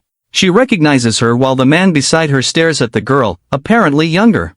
But we are surprised by the head of the young man flying, just as the blonde calls her grandma. The elder is startled seeing what just happened, for the famous Miss Hongling is present at the scene. The demon laughs as it realizes that this little girl is the mere help that came to reinforce the women. Then the spirit, feeling offended, says that she is a mere mortal and therefore will not be able to fight against this fragment of a sword. It informs that even if the emperor came here, he would have no chance at all. Quickly, the mouth of that insolent spirit was silenced by the attack of the old woman with a childlike appearance. Thus she ends up undoing the formation made earlier by the ghostly face. The blonde realizes that just one strike was enough and admits that her grandmother is truly an amazing person. Soon, the young-looking one informs that her granddaughter was injured and if she had attacked from the beginning, she wouldn't have been hurt as she was. Thus she extends a medicine and tells her to drink it quickly. The girl obeys and then asks her grandmother if her missing friend can be found by her. Soon she informs that her target is the protagonist and therefore he must be saved. The elder states that she knows all this and thus she does not need to worry and should focus on her rest. Our girl gets confused about the issue of resting until her vision starts to blur. When the girl falls asleep, the youngest calls for the old woman who promptly responds. The old woman ends up questioning where the companion her granddaughter mentioned earlier is. Soon the elder replies that according to her guesses and Yutang's, he should be in a very abundant and extreme amount of yin. The old woman with her sword in hand informs that there is no need for further explanations. She then states that she can still find the place with the highest amount of yin. In a funny way, the sword begins to float and tries to rise but it soon ends up falling in a presumptuous and even ridiculous manner. She tells everyone to hurry as they need to take the blonde to HQ and treat her wounds, while the elder will go to the supposed location with the highest amount of yin. She then darts towards that location, informing that she will see them later. We can see the abandoned factory where our protagonist is located. His ex-girlfriend, now possessed by a demon, begins to perform a ritual. The fox, along with the protagonist, asks what she is doing. Our protagonist informs that she is absorbing the young power from these men to increase her own powers and the price is that she will age. Suddenly, something catches her attention, which is a huge amount of energy. She then questions who is bothering her at this very moment. Until, suddenly, we can see the blonde's grandmother outside. Yenui opens the door with a sulky and distressed face. She wonders what a girl is doing there and, more importantly, questions if she is hurt or lost. The younger-looking one calls the girl anti and ends up saying that the little bastard is there. Confusion is visible on the face of the protagonist's sex with this affirmative statement. Inside the place, the little fox asks if it's not bad to leave him unconscious when he wakes up, but our protagonist explains that he doesn't need to worry, as he is resilient. Until, suddenly, a huge explosion occurs, startling him at first. Something flew from the door to there and ended up crashing against the wall. This being the protagonist's ex, who is now impaled by the little girl's enormous sword. The girl, floating, informs that they are just getting started, so Yanhui cannot be complaining. Sitting on the sword, the little one questions if the younger girl will not respond. That was extremely unexpected for the ex-protagonist, and the younger-looking one ends up asking her to at least fight a little. With her hands covered in green energy, the girl begins to pull the sword from her chest, thus ripping it out and cursing as she throws the sword up. The little girl starts to float in the air, finding the scene amusing from her point of view. Then, the ex-protagonist throws the sword while telling that brat to go to hell. The attack was powerful and especially strong to an immeasurable level. Still, the wound in her chest begins to throb with pain, while her shirt tries to bear the weight of her melons. She wonders in thought who that brat is. On top of the sword, the apparently younger girl asks if that's all, as the fight seems to have reached its end. The ex-protagonist then asks her demon what she can do, as she is no match for her. But upon receiving no response from the demon, she remains confused. We can see a day ago, in an unknown house to us, where the protagonist's board game friend is staring at her past self. Both seem uncomfortable with that strange connection, but soon this is broken by the girl, who lets out a sigh. She reveals that in fact, she is tense because this is game number 146 that has just begun. But suddenly, something bursts into her thoughts, catching her attention, this being a strong chi from a demonic sword. We can see a distant cabin in the forest, which is apparently isolated. The boy in the demon's hands starts screaming to be let go. Then, the boy asks if the entity knows who he is. He ends up revealing that he is a member of the Celestial Demon sect. The demon is not surprised by this, and even recalls that the young man is indeed from the Celestial Demon sect, but informs that a sect as good as fertilizer like that will not be difficult for him to massacre. With tearful eyes, he realizes that this chi is extremely powerful, and therefore asks for help from someone. Suddenly, a huge explosion occurs at the door of the residence where the demon was sheltering. We can see a huge trail of dust rising and falling from the entrance that was opened. Suddenly, a leg passes by, belonging to a woman who has just entered. She stomps down hard and imposing against the ground, almost like a threat. The spirit itself realizes that this chi is not normal, as it belongs to someone unique. The one in front of him is, in fact, his long-awaited mistress. Crying, and with a red face, he starts shouting for her while running in her direction. The girl ends up pushing him with her foot, and telling him to stop making such a fuss, to which he agrees. The girl recognizes him as the demon who allied with Yahello. He agrees and says that she is right, and thinks that this familiar feeling of being stepped on is indeed his master. The girl heard someone asking to be saved, this being the boy from before, who explains he is the son of the patriarch of the Celestial Demon sect, and therefore must let him go, and then he will do whatever she wants. Then the young man explains that the sect specializes in cultivating magic, and is no less powerful than the Phoenix group.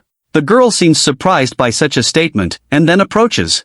Soon, sitting on the demon and saying that she lacks men, only dogs to obey her. She tells the flame spirit to keep the boy alive, as he is a good lad, to which the spirit confirms. The green-haired boy thanks for having his life saved, but with a vacant look, he states that now that his life has been spared, he will be her slave. However, he quickly ends up falling asleep, infuriating the demon who tells him not to be foolish and disrespectful to his mistress. Soon, the spirit decides to explain his plan, which is to take Yahello as his host to regain his strength. Currently, he is hiding in an abandoned factory, and, at the current pace, the demon estimates he can regain his strength in less than 10 days. The girl then asks if Yahello is completely under his control, to which he affirms that she is a lustful woman, and therefore easily manipulable. Our young lady states that this is not one of the best plans, but it will still work, and anyway, she has to go after a certain someone named Lin Mo. In the end, Hansini reveals she has a game that is not over yet and, therefore, cannot allow anything to happen to her other challenger, to which the demon confirms. The spirit then says it's better for his mistress to come get the fragments as soon as possible, since the matter is getting much bigger and worse by the second. But the girl asserts that there is no need to rush, as the emperor has also come to this world, leaving the demon completely perplexed. The young woman reveals that the memories between the fragments of the demon sword do not communicate with each other, but some time ago, she managed to feel a breath from one fragment. But when she was about to arrive, the key of the sword was completely dissipated by a stronger key that she had only seen in the Emperor in 1,000 years. The demon thinks he should use Yahello merely as bait to attract the Emperor, then tells her to go and kill that brat. She wonders how she can be capable of killing that girl, as she has never been in a major battle since she was a child and knows nothing of martial arts. Soon, the apparently younger girl decides to use her secret sword technique, and the protagonist's ex claims she doesn't even know how to fight or how to enter combat, and thus the demon assumes the other is useless and will take control of the body. Then, her pupils dilate in a different shape while she says that this is all special. Since the old woman is a waste, he cannot let her live another second.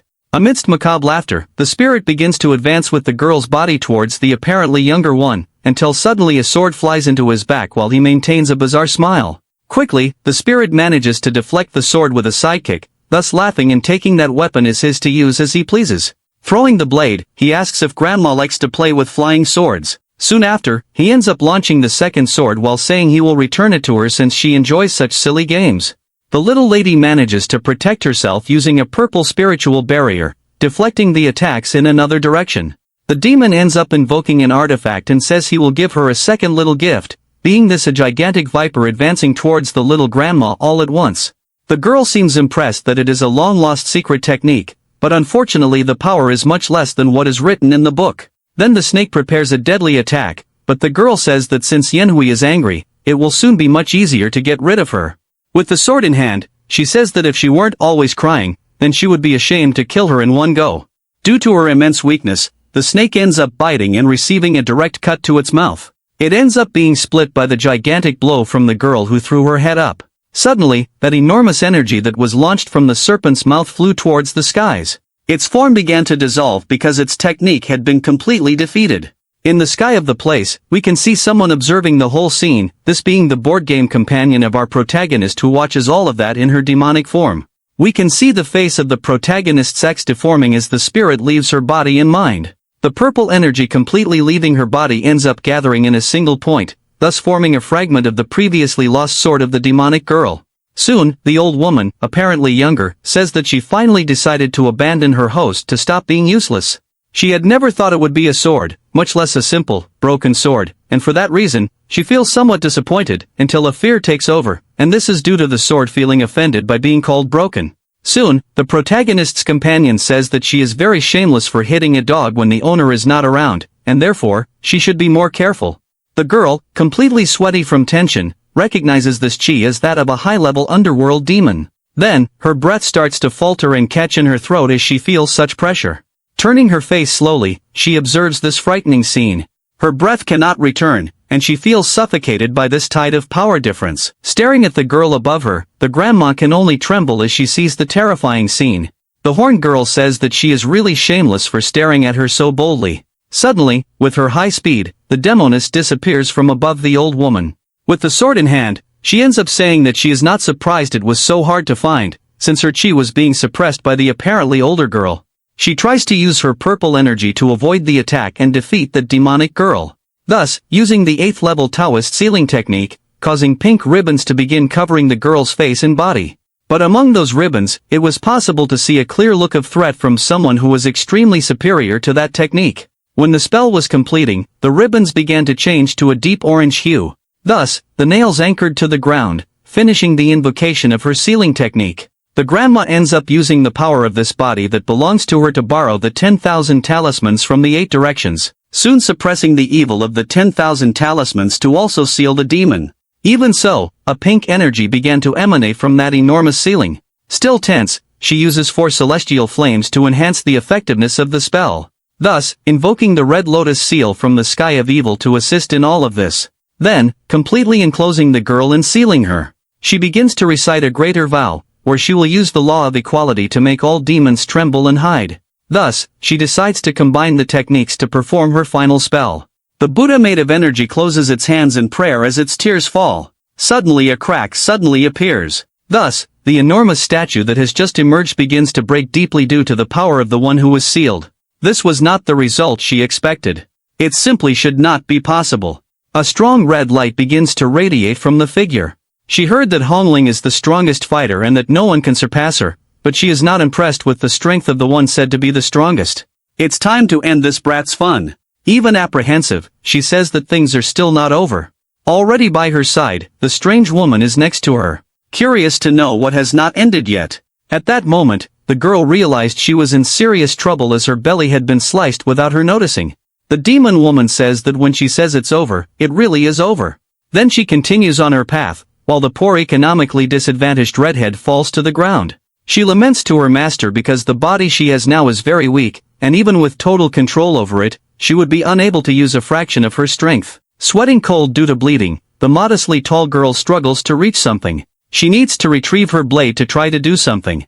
After all this time, she must have certainly realized. Only that even with her there, it still hasn't appeared.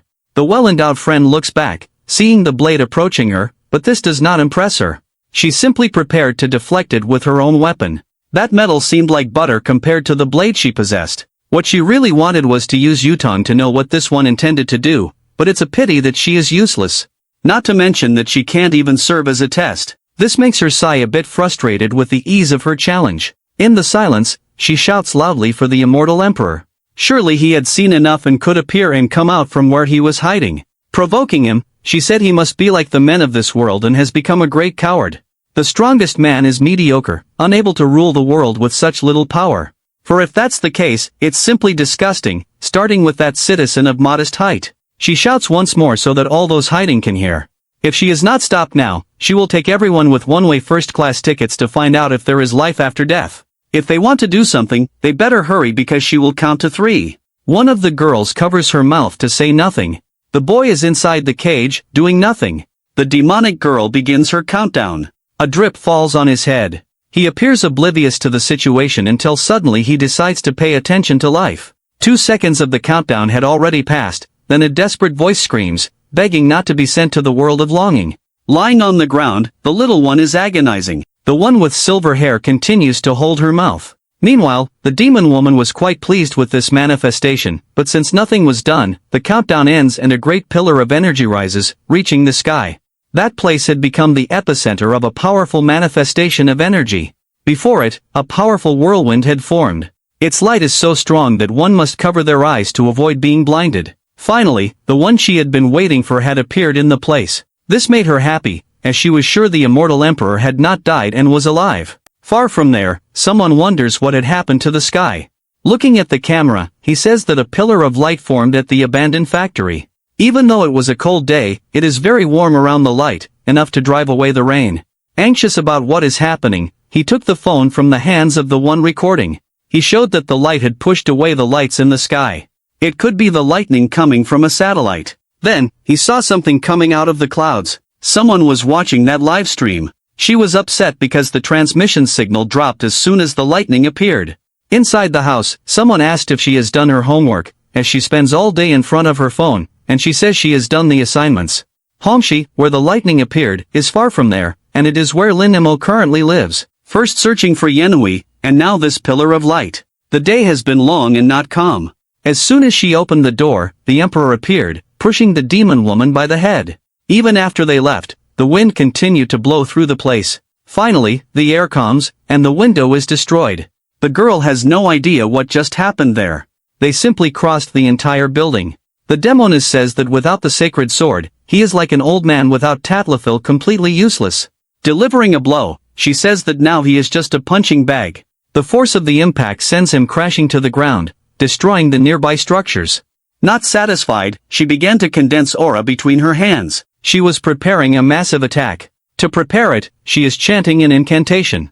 That dark power pierces the sky like a sword, until a peculiar shape begins to emerge above. During the clouds, they resemble a huge pair of eyes, which reveals itself as a massive creature, similar to a gigantic snake.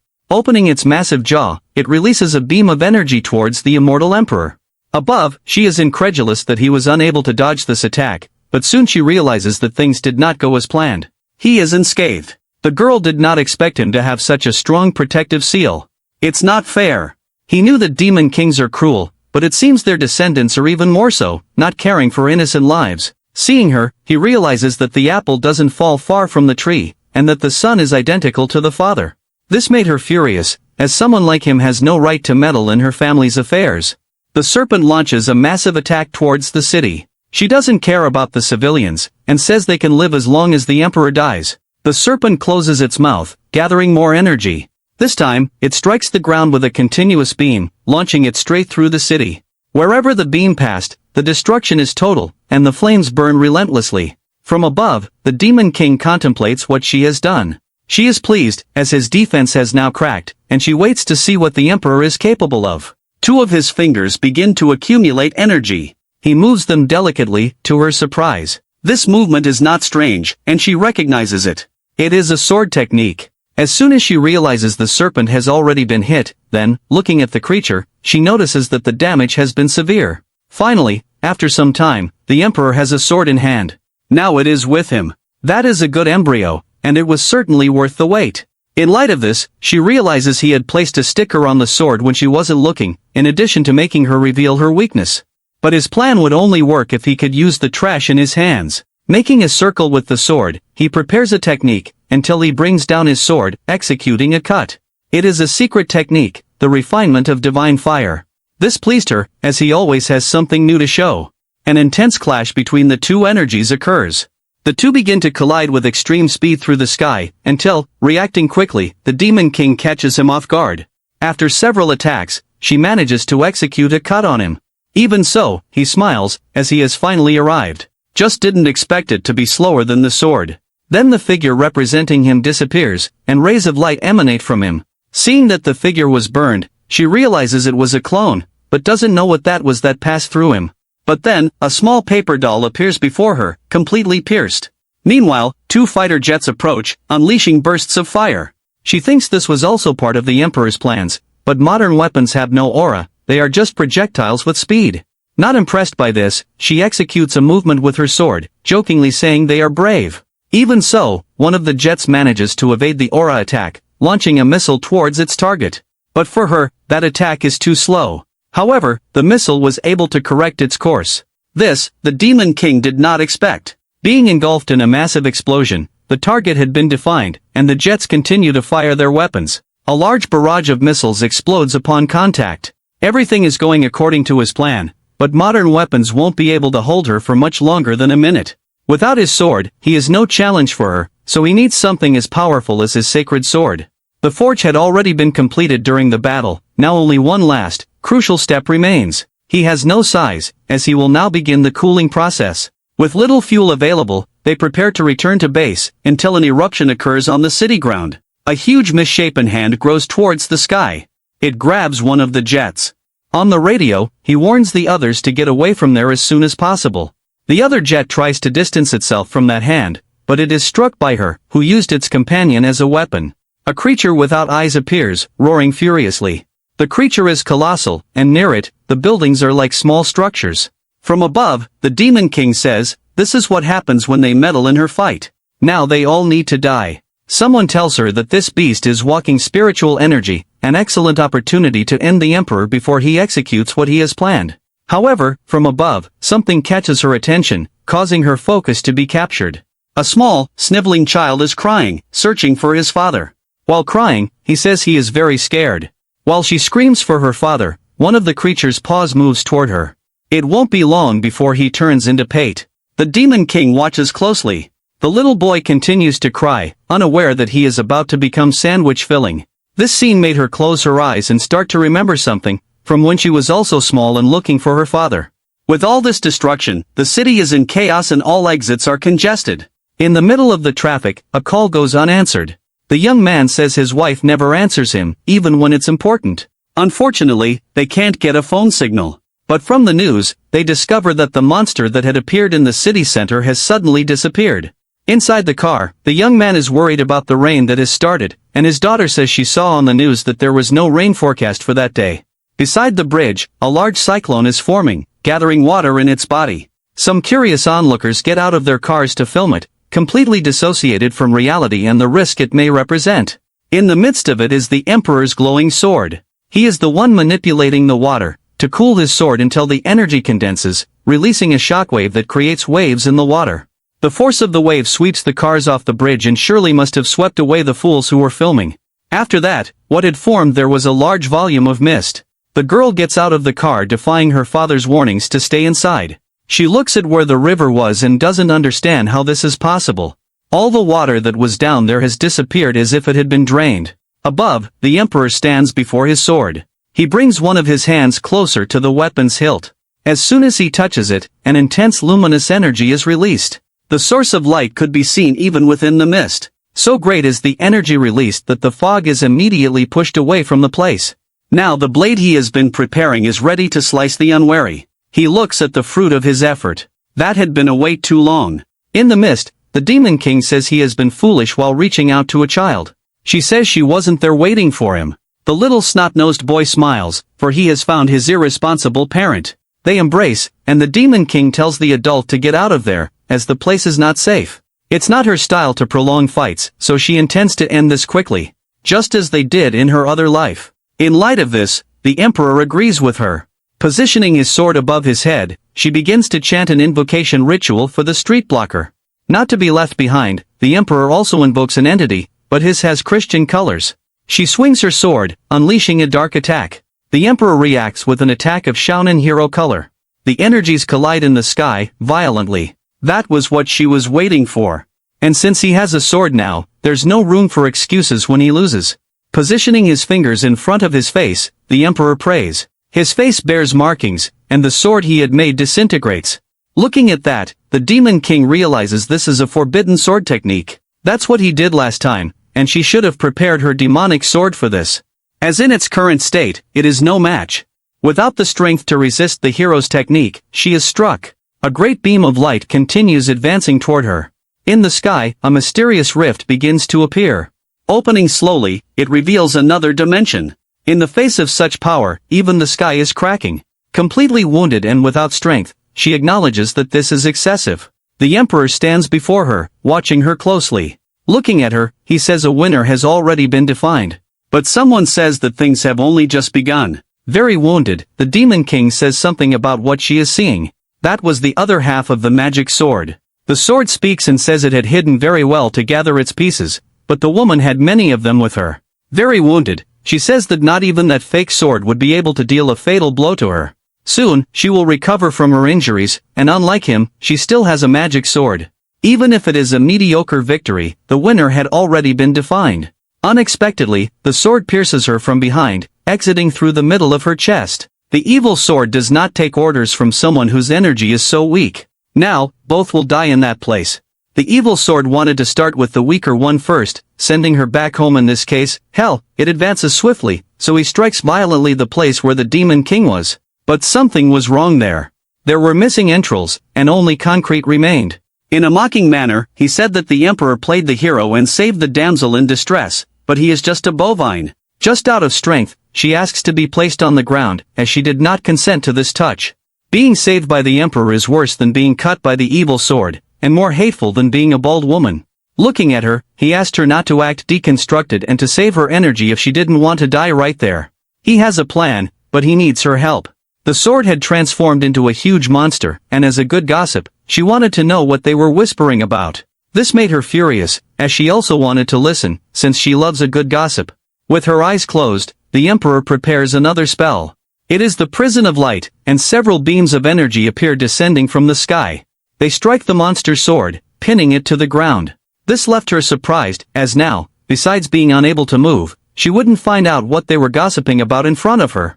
This prison can only be destroyed with yang power. It is not possible that a powerful sword like her cannot use a bit of yang energy, and maybe she really can't, besides being incompatible with this new world. This comment left the sword so outraged that if she had a traditional brain, she would have suffered a severe stroke. Gathering her strength, she breaks the prison, showing her physique of a juice enthusiast. The sword was not afraid of needles, nor of underground laboratories. Showing her shape, she asked the powerful Emperor if he still has the courage to disrespect that physique with 3% body fat. Preparing a powerful punch, she says he has little key and is holding a dying nag in his lap. Besides being shameful, she will send both of them to hell now. However, with the girl in his lap, the Emperor snaps his fingers. The monster's sword was struck above what would be her floating rib. If she had a liver and were an alcoholic, it would have been fatal. Realizing that the damage was extensive, she wonders how it was possible. It seems she really was an alcoholic. As she collected all the fragments, his piece must also be in this trembling body. He transformed this fragment into bait after refining it. It was his trump card against the demon, but he ended up using it against the sword. The monster panics as her yang energy is leaving along with her rented shape, running out of juice in her veins. Now it is the Demon King's turn to do her part, which, to the sword's displeasure, began to absorb her energy. Returning to being a thin and withered object, the sword becomes desperate as she wanted to stay in shape. With a clink on her blade, she curses them. She was right. The sealed yang power in the sword is still in his body. Now it is time for them to settle their differences. A large tongue falls in front of them. That is the beast of chaos, and the sword celebrates, for God had not abandoned her. Happy, she wishes them both good luck, having to deal with this monstrous creature now. Looking at the Emperor, she says she acted as agreed. Now she wants to know what the next step is. He looks intently at the sky. Their next step is to fix that crack. But she is a demon. She only learned destruction techniques. Repair is not her forte. He released her to leave, as he can do this alone. He just asked her to remember what she promised him. Faced with the problem, he joins his hands, and his eyes begin to shine. Separating the palms of his hands, there is a small source of energy. He releases it to the creature, commanding it to return to the other side. Thus, he orders the fissure to close, and the creature that was in it was pushed away. Immediately, the crack begins to close in the sky. Seeing all that, the demon is impressed by so much power. With his mouth full of blood, he says it is not that simple. He coughs, completely exhausted. Having done that left him with not a drop of energy remaining. Unexpectedly, a hand holds him, preventing him from being sucked into the crack. The demon woman asks him to hold on a little longer. Demon tradition says that the more lives they take, the stronger they become. But she did not get stronger after all that killing, and realized that her intention was just to provoke him, and then bring people back to life. This, for some hard-to-understand reason, left the demon with flushed cheeks. Believing in her, he would resolve the situation and let her deal with the consequences, for he believes in the word of the Demon King. He hoped she wouldn't change her mind after saving him, and now she is literally saving him. Already with her body inside the rift, she tries to pull him back. Then she warns him that it is closing, and that he is not moving. Realizing that the worst would happen, she calls him one more time. Calmly, he says that even knowing people would live again, she still saved that little snot. Hearing this, she was immediately surprised. The Emperor says a few more things to her, which went unheard. Finally, the rift closes, and he is left on the other side. This left her outraged, for not having been able to, until she notices something unusual nearby. A small flame figure, which is in her hands. The sun is setting, and she is sitting atop a building. Thoughtful, she looks at what the Emperor had left for her. This makes her sigh, a bit disappointed. Raising her hand high, she begins to gather a large amount of energy, and from this enormous sphere, several beams start to shoot out across the city. The intense glow reflects on her face, but as the sphere diminishes, the glow also fades away. Once the energy is gone, she coughs a lot, weakened by what she had done. Reviving a person costs 100 years of cultivation, and all those people would cost much more. Finally, she had done everything she had promised. The doll she had received is dissolving in the sky.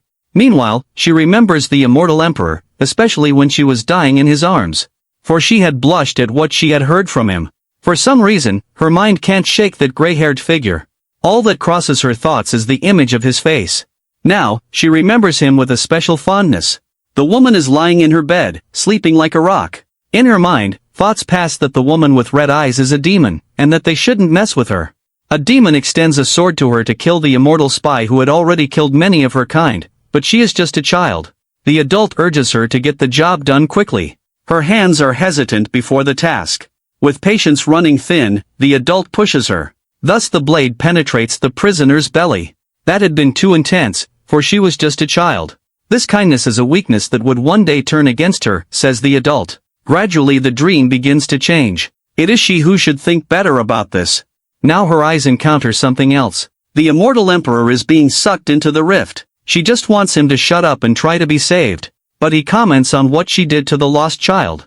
Those words leave her agonized, and she asks him to be quiet. But the emperor only responds with a discreet smile. He knew she wasn't a good person, but he didn't expect her to be bad. After this troubled and intense dream, she gets up from her bed. Her hands grip the sheet, for she is shaken. At a large table, a small shadow woman recounts what happened last week. The two fought and destroyed half the city, and a clash of swords even cut through the sky. At the end of it all, an unknown force brought back everyone who had died, but they can't expect that to happen again. One person says they should sit and wait for death if they are to trust these clowns. She wants to know what else they can do besides nothing. She is Yang Tianyu. The holy Yao Qi doesn't believe that a sword cut was capable of separating the sky and opening a rift. The sword saint felt embarrassed by this narrative, as she is unaware of such a technique. Li Shinran says she shouldn't feel that way, as no immortal would be able to make a hole in the sky. The guy who likes body modifications says that the elder Zhao turned into nostalgia with a single blow, and they wouldn't stand a chance either. Yu Tang, who has ample attributes, asks his grandma if the people there gathered just to complain. Grandma Baiyan told her granddaughter to be more polite, as she had already spoken with another elder about how they would deal with this problem. Since ancient times, her clan has cared for the oracles, arms of the divine path that govern the world today, defending the righteous path and eliminating heretics. But the oracle left an enigmatic message, to drink this tear and do what is right, and they sealed it even without knowing its effects. The blonde wants to know what this tear has to do with them and their plans. Your grandmother remembers that when she arrived at the temple, she had so many wounds that her chance of survival was slim, which made the blonde want to know how she is still breathing. The seal they had made broke, and its contents decided to merge with her. She is now the daughter of the destiny of paradise. This is their trump card, and they need to help Yu Tang practice. One of them wants to suggest a man from his clan to pair with her, assisting in her cultivation. But the little shadow says it needs to be a person with pure yang energy, which shocks the blonde that they are taking this seriously. A man with that energy is naturally very handsome, so they would have to choose the most beautiful one, which makes the blonde even more uncomfortable. The guy with the piercing says it also needs to be someone young, as an age difference is counterproductive, and they should look in schools. That's why there's a beauty contest going on. Hearing this, the blonde was upset that she couldn't voice her opinion on it. Now the girl with the red eyes has learned about this news. This is necessary for Yu Tang to be able to double his cultivation. It will be a beauty contest among students, which puts him on the list of potential candidates. She wants him to win, so they can get closer to the Phoenix Group and the Daughter of Destiny. In the meeting, they talked about one more thing as well, and she wants to listen. They will use everything they can to find the Emperor and His Majesty. After hearing this, she let the young man go. A week has passed since everything, and her aura has still not recovered. This body is weak, and since her last resurrection, her foundations have been damaged. Even though this world is not dangerous, things have become complicated with the rebellion of the magic sword, as the Emperor and the demon sword are her enemies. She will stay hidden as Hanseni for now, but while recovering, she will go after the sword first. She says she will keep this pot, and the man tells her to go to the next register. He also asked if she likes monarchs, which made her embarrassed. A little girl with fox ears greets her master. She wants to know if he is okay, but the young man is meditating, very focused. However, he had warned her to observe Yu Tang with the paper doll, so she summarizes to him what happened in the meeting. She didn't hear well, but she mentioned the beauty contest and about doubling her cultivation to face the Demon King. Besides that, they want to know where her master and the demon are, so the young man dismisses her, as he needs to concentrate. The use of forbidden techniques affects this mortal body. It's as if he has no power at all, and he will have to keep Lin Mo below the radar for a while. He makes a precise move on the board. His opponent had lost once again to him. She acknowledges this, but thinks she only let him win because he was kidnapped because of her, and she believes the mortal would never defeat her. She remembered that she had promised him a wish if he defeated her, and that from a guy like him, it must be a request to go out together or something like that. To her surprise, he said that it was boring, and they would talk about it another time. She hadn't played well today. She even seemed sleepy and should have washed her face before going to school. This made her furious, as she tried to be nice to the mortal, but that only inflated his ego more. She would never let him win again. A young girl greets Lin Mo, as she hadn't seen him all day. She said there's a beauty contest going on, and she and her sister would vote for him, but the young man is not on the list. This is too boring, so he doesn't want to participate. It's impossible for a vain person to find such a contest boring, so she thought that he was actually playing hard to get.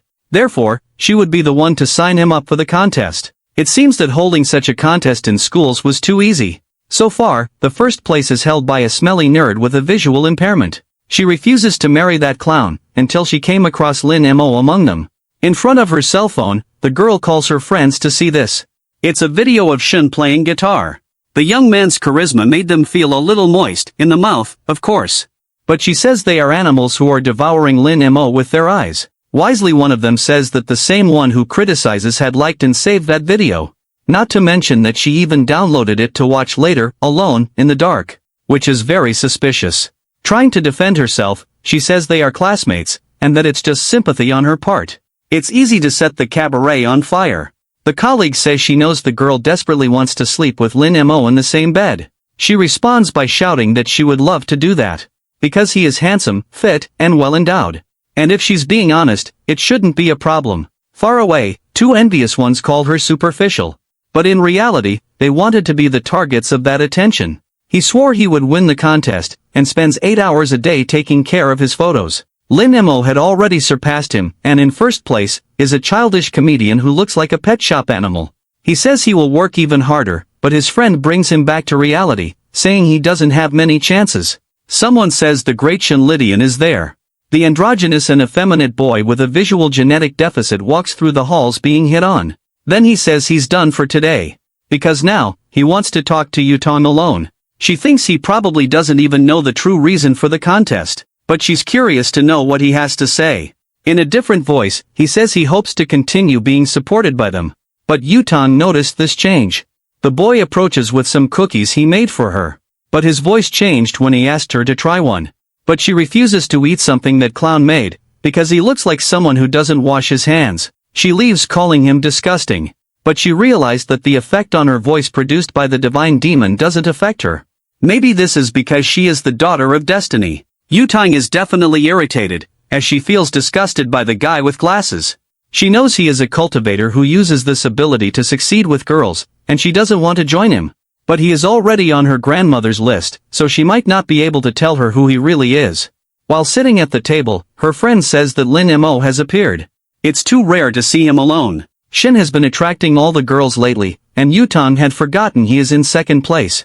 The colleague says she should go talk to him, which made her completely blush. So great is the embarrassment that she didn't even think of it as a possibility. Because they are just friends, and nothing more than that. However, she didn't finish the sentence. Her mouth refused to say they are just friends. She remembered when he playfully punched her in the spleen. Indeed, they are just a couple.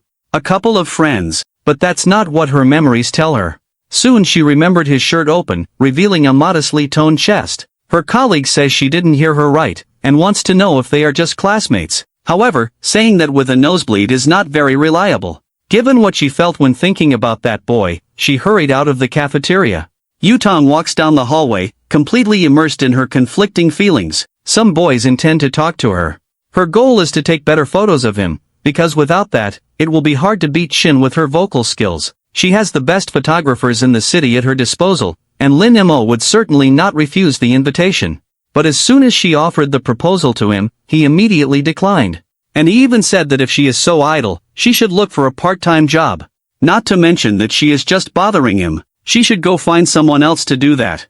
And there is an even more important reason. He thinks to himself that he is not feeling well and needs to spend all his free time cultivating.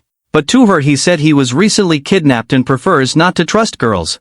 That last one is a plausible explanation and she accepts his words. At the gym, she punches the punching bag with all her strength. Thinking about the matter, she imagines that the blame is all hers, because she had promised to protect him. She had told him that everything would be fine, but in the end, it ended up sounding like a lie. Because of that, he no longer trusts her, and there is nothing to be done. It's a situation that fills her with rage. Thinking about all this, she starts to sob from crying so much, imagining marrying that disgusting almost blind guy is worse than death. She soon becomes enraged again and starts to hit the punching bag harder. A woman with huge biceps and a masculinized face asks why the gym is empty. The attendant says Yutong reserved the whole place for herself today. Since she arrived, she took off her shirt and started hitting the punching bag, and she hasn't stopped since. A wealthy girl who paid for this and is just a student, has wanted to fight someone for a while, and this is a good opportunity. The boy says this is a bad idea, as the little girl is quite upset with life, but the woman says she doesn't care, and even suggests giving the money back to the girl, as she's not bothered at all. Approaching her, she says the girl isn't bad, but lacks resilience, and she introduced herself as the personal trainer from that gym, Hey Yun Hey.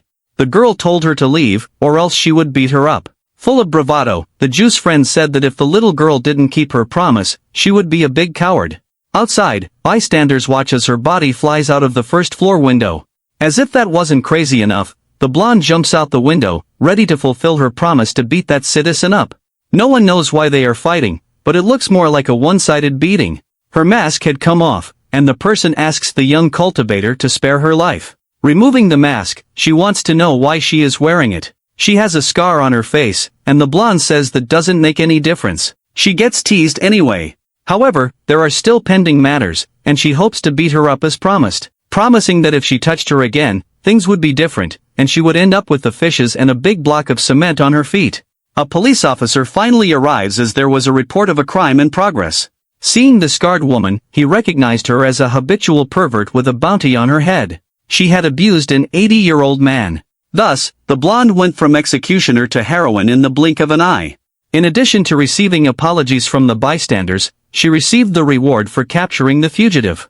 Not enough. She was also interviewed for doing something so heroic. The next day, she is once again in the cafeteria, with the same feeling as the day before. The colleague thinks Yutong asked to call the red-haired girl to tell about what she did with the fugitive, but that's not it. Every time she goes out alone, she ends up making money or meeting handsome guys, and her grandma says she needs to find a partner soon. So she wants to know if she could use that luck to capture Lin Mo. But Lin Mo is known to be cold and calculating, and she recommended that she date Shin. The other one couldn't stop coughing as she had choked. She is confident and just wants to know everything about him. What he likes, dislikes, his daily routine, blood type, address, nothing too invasive. From what it seems, Lin Mo is the redhead's best friend, like a brother. If she wants to know more about him, it would be good to start releasing the coins, as nothing is free. This made the blonde smile at her audacity. If she says something useful, she will receive 500,000 yuan, but if she talks nonsense, the redhead doesn't even listen and says she is a woman of her word. Taking something out of her bra, she said there's no turning back now. All those notes are about his habits and interests, which she has been collecting over time. Now the blonde finds herself buried in material she needs to decipher. However, there is one thing she can confirm in advance. Every day at lunch, he doesn't eat in the cafeteria. He grabs his meal and disappears, but the blonde had already noticed that. A colleague said he plays chess on the terrace with a girl every day. As soon as she learned it was a girl, the blonde was filled with jealousy and wants to know who this bold one is. Pointing to where the food is, she said the girl is right there. Then the blonde turns to see who it is, as she has never heard of anyone playing chess at that school. It's the girl with red eyes, Hansini. In light of this, the blonde ended up even more surprised, because she didn't expect that. Then, looking at her, she remembered something. She is dead. She kept saying that, over and over. Because of a stupid game, she was ignoring her friend's life. Her colleague tells her to stay alert, as Hansini is a strong competitor, but the blonde says they are friends. At least, they used to be that way once. Sitting on the terrace, with the cloudy sky, she says he has finally arrived. He says the weather is bad and there are many empty rooms. They didn't need to stay on the terrace. But their battle started on the terrace, and it will end on the terrace. She asks if that scares him, but he says she is joking and that the weather forecast for that day was rain and snow. Then, he became worried that a certain girl would get all wet and attack him with her ample juicy attributes. Not to mention that he was kidnapped recently and doesn't trust girls, but she throws her coat to him so she won't have to apologize if he feels cold from the rain. Lin Mo looks at the coat in his hands, while his classmate watches him, with flushed cheeks. He stays alert to something. Thoughtful. Meanwhile, the girl turns her face a bit annoyed. He isn't going to wear that coat, but she insists he puts it on quickly so she won't have to apologize later when it's lost. It will just be there for her to avenge the defeat from the previous day. Next time the weather is bad, he won't go to the terrace, while she just doesn't want to be misunderstood. He says the sleeves are short, but it's not tight, so she boasts that her bust size is 36. But immediately, he asks what size that is, which embarrasses her. In any case, she shouldn't be thinking about that now, as the rain is approaching. It started to rain, and the girl is still burning with embarrassment. She says his mouth is cursed and that it only rained because of him, but he only saw the news. That was enough for him, and he said he was going home. As soon as he turns his back, she told Lin Mo to stop. When he lost, he told her to wash her face and come back, and that's what she did, and now it's raining. Today, they will play, no matter what happens. Trying to be spontaneous, she calls him to play because she needs to win against him today. Looking at him, she felt annoyed because of the expression on his face. Irritated, she told him to go home already since he doesn't want to play with her. The girl is under the rain, with her transparent clothes and upset with Lin Mo. After venting, she discreetly looks at him. To her surprise, Lin Mo agreed to play, but only one single game. Now it's his turn in the game. Noticing they would play, she looked at him a bit happier. Just to say that, actually, it's her turn to play. Being very powerful, she spent most of her life being feared, and never had a friend or someone she could trust. She was prepared to be the queen of demons, to practice genocides and lead. She didn't need to feel affection for anyone, but she can feel that in this world. Someone who accepts her spontaneous invitations, someone who wanted to do things she liked to do in her company. For the first time, she felt joy in doing something like that. He sneezes, and the little girl wants to know if her master is okay. He says yes, and wants to know how the dark door is. Everything is fine. She published all the sinan she received from him, and 8 had already been sold. This way, there will be compasses for her to find in energy. Thus, the demonic sword won't dare to be so aggressive. She should hide everything related to cultivation at home until the wall that was destroyed is repaired. Suddenly, a woman appears there, calling him by name.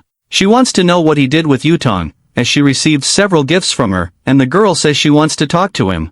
Lin Mo says he did nothing and hopes she knocks on the door next time. But they have guests, and she wants him to come down the stairs to greet them. But that would be a hassle for him, and he needs to take a shower.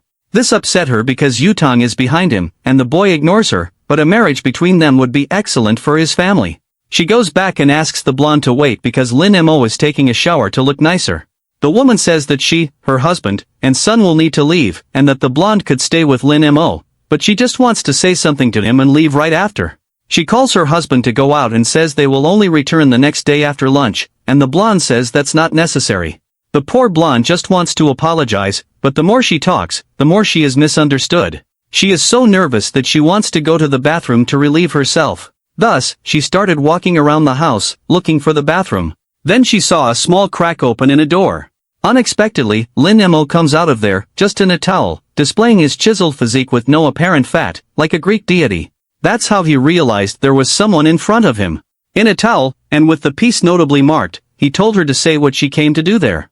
But she is in a fury of thoughts because all she wants is to take a close look at that piece. So she apologized to him because she wanted to go to the bathroom and didn't know where it was. He said he saw nothing and didn't understand anything, that it wasn't his intention to see that piece marking the towel, and that if he saw something, he already forgot.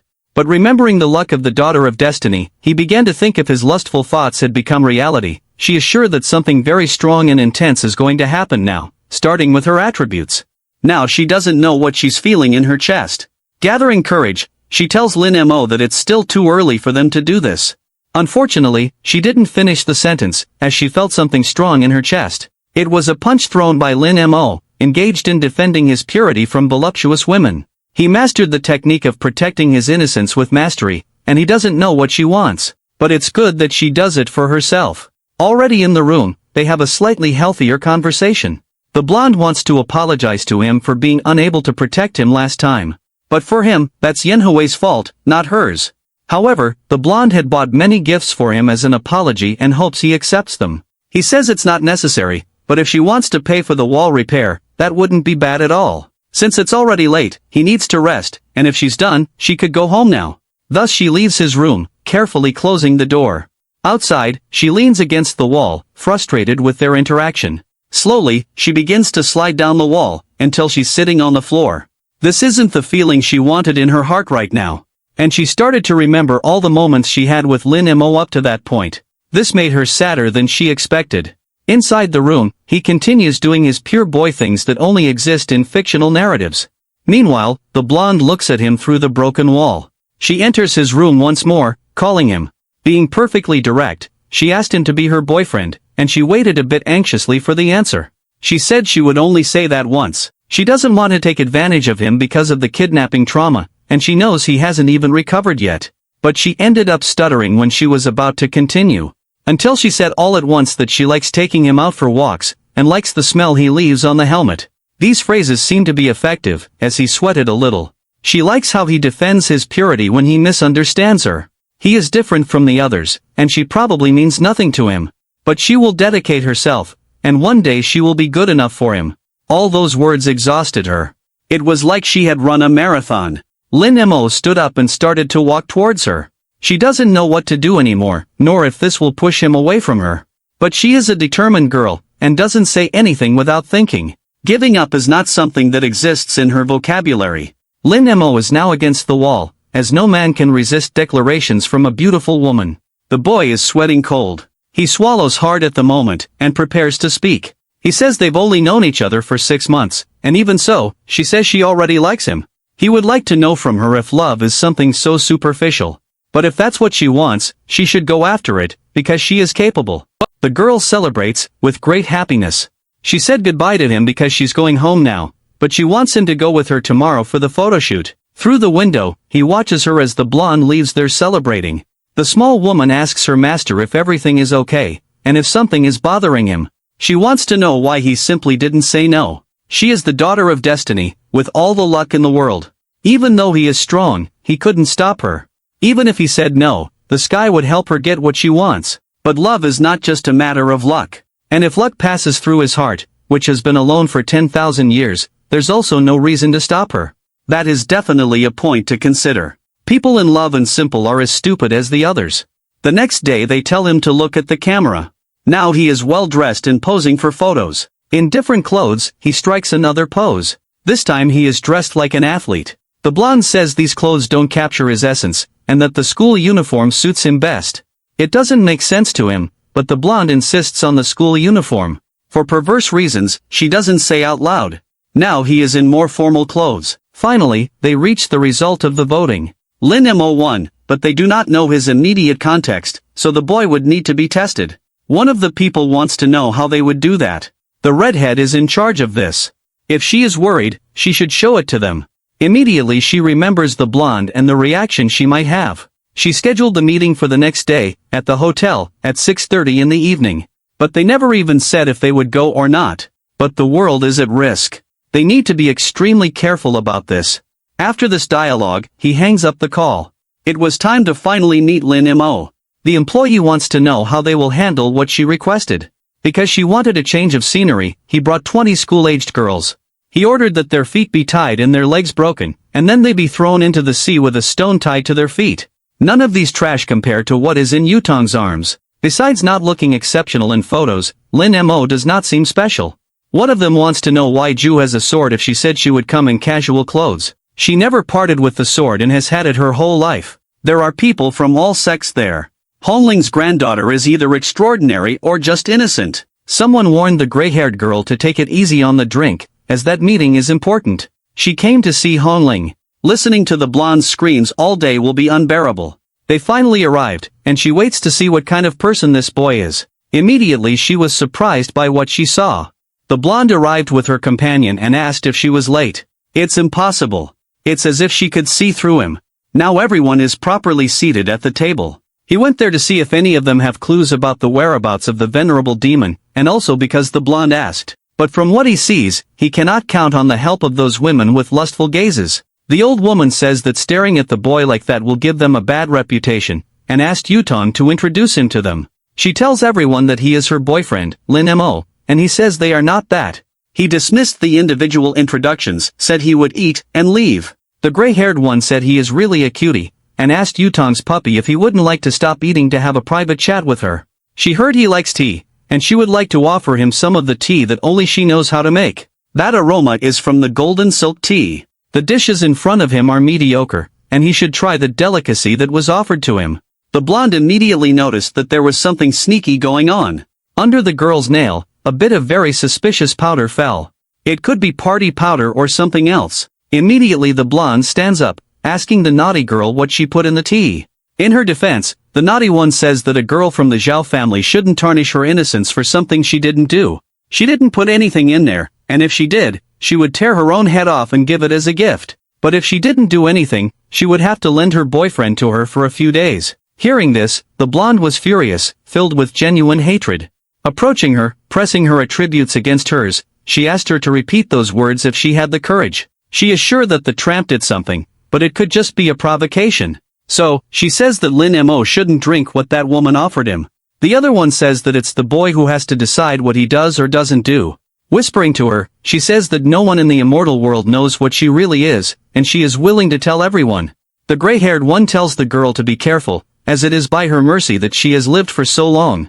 The boy realized that Tianyu is one of those naughty ones and wonders if all cultivators are like that. Once again, She asks if he would like to have some of the tea, and indeed it seems she put something in there. Colorless and odorless, but he feels a strange energy, a type of poisonous parasite, one of the hardest to distinguish. He can't even differentiate them, which is why such a rudimentary method has persisted for so long. Everyone there saw this but did nothing. This dinner is surely a test to evaluate him. If he drinks with his power, the poison won't take effect, which could raise suspicions. But if he rejects it, they will think he is an expert and will try to confirm that, which could make his cultivation difficult in the future, as they will always be cautious around him. This is a tough situation, and he doesn't know if he can get out of it, but a hand slaps the table and grabs the tea. The blonde drinks all the contents of the cup. This was so unexpected that Lin Mo dropped his food from the chopsticks. She drank for him in hopes they remember the kind of relationship they have. If something happens to her, they already know. That's enough, and the old woman said she brought a treasure and wanted to show it to her. She asked if it wasn't cute, but it's just a weird rat. This is a rat that seeks young energy, looking for people with bodies capable of cultivating, and it seems they will use it to see if Lin Mo can be her partner or not. There's just one detail about this. In his family, there isn't a single person capable of cultivating for the 18 previous generations. To her surprise, the rat starts squeaking non-stop. Without leaving the old woman's hand, it was practically going crazy. Everyone is surprised by the rat's intense reaction. The gray-haired woman tells the old woman to let the rat walk. As soon as she releases it, it quickly jumps across the table towards Lin Mo. Then it jumped towards the young man. But he repelled it with a single flick of his fingers. Since he was still eating, he asked the old woman to take care of her rat. But he said it didn't matter. It seems her friends don't like him, so he's leaving. But the blonde asks him to wait, because she wanted him to at least listen to what she has to say.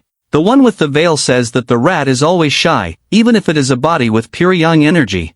It just observes. Shocked, the old woman says it is not just a body with pure young energy. Crying, she says it is the supreme body, of which she has only heard in legends. The daughter of the Zhao family is too lucky, which made the old woman literally envious.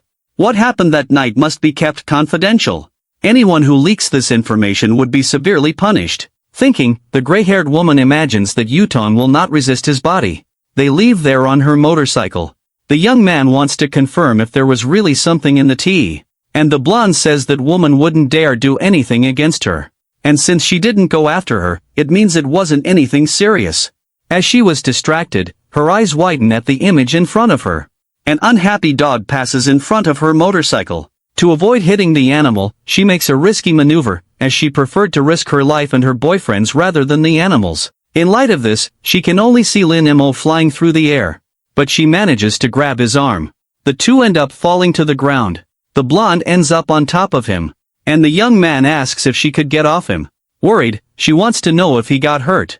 But he's fine, as motorcycle falls only hurt in real life. He looks intrigued at the blonde's hands, which throwing snow in his face, suggests they have a snowball fight. The poison she took causes some effects. Childish behavior is one of them, along with facial flushing and extreme warmth in 9 out of 10 cases. A poison that removes behavioral filters, making the victim susceptible to bullying or having very lewd behavior. Thinking about this, he observes that monument of a woman, who can't wait to sit on his face. Then, he agrees to play a little. As long as they don't take too long. This reminds him of the past when they asked him to play all day.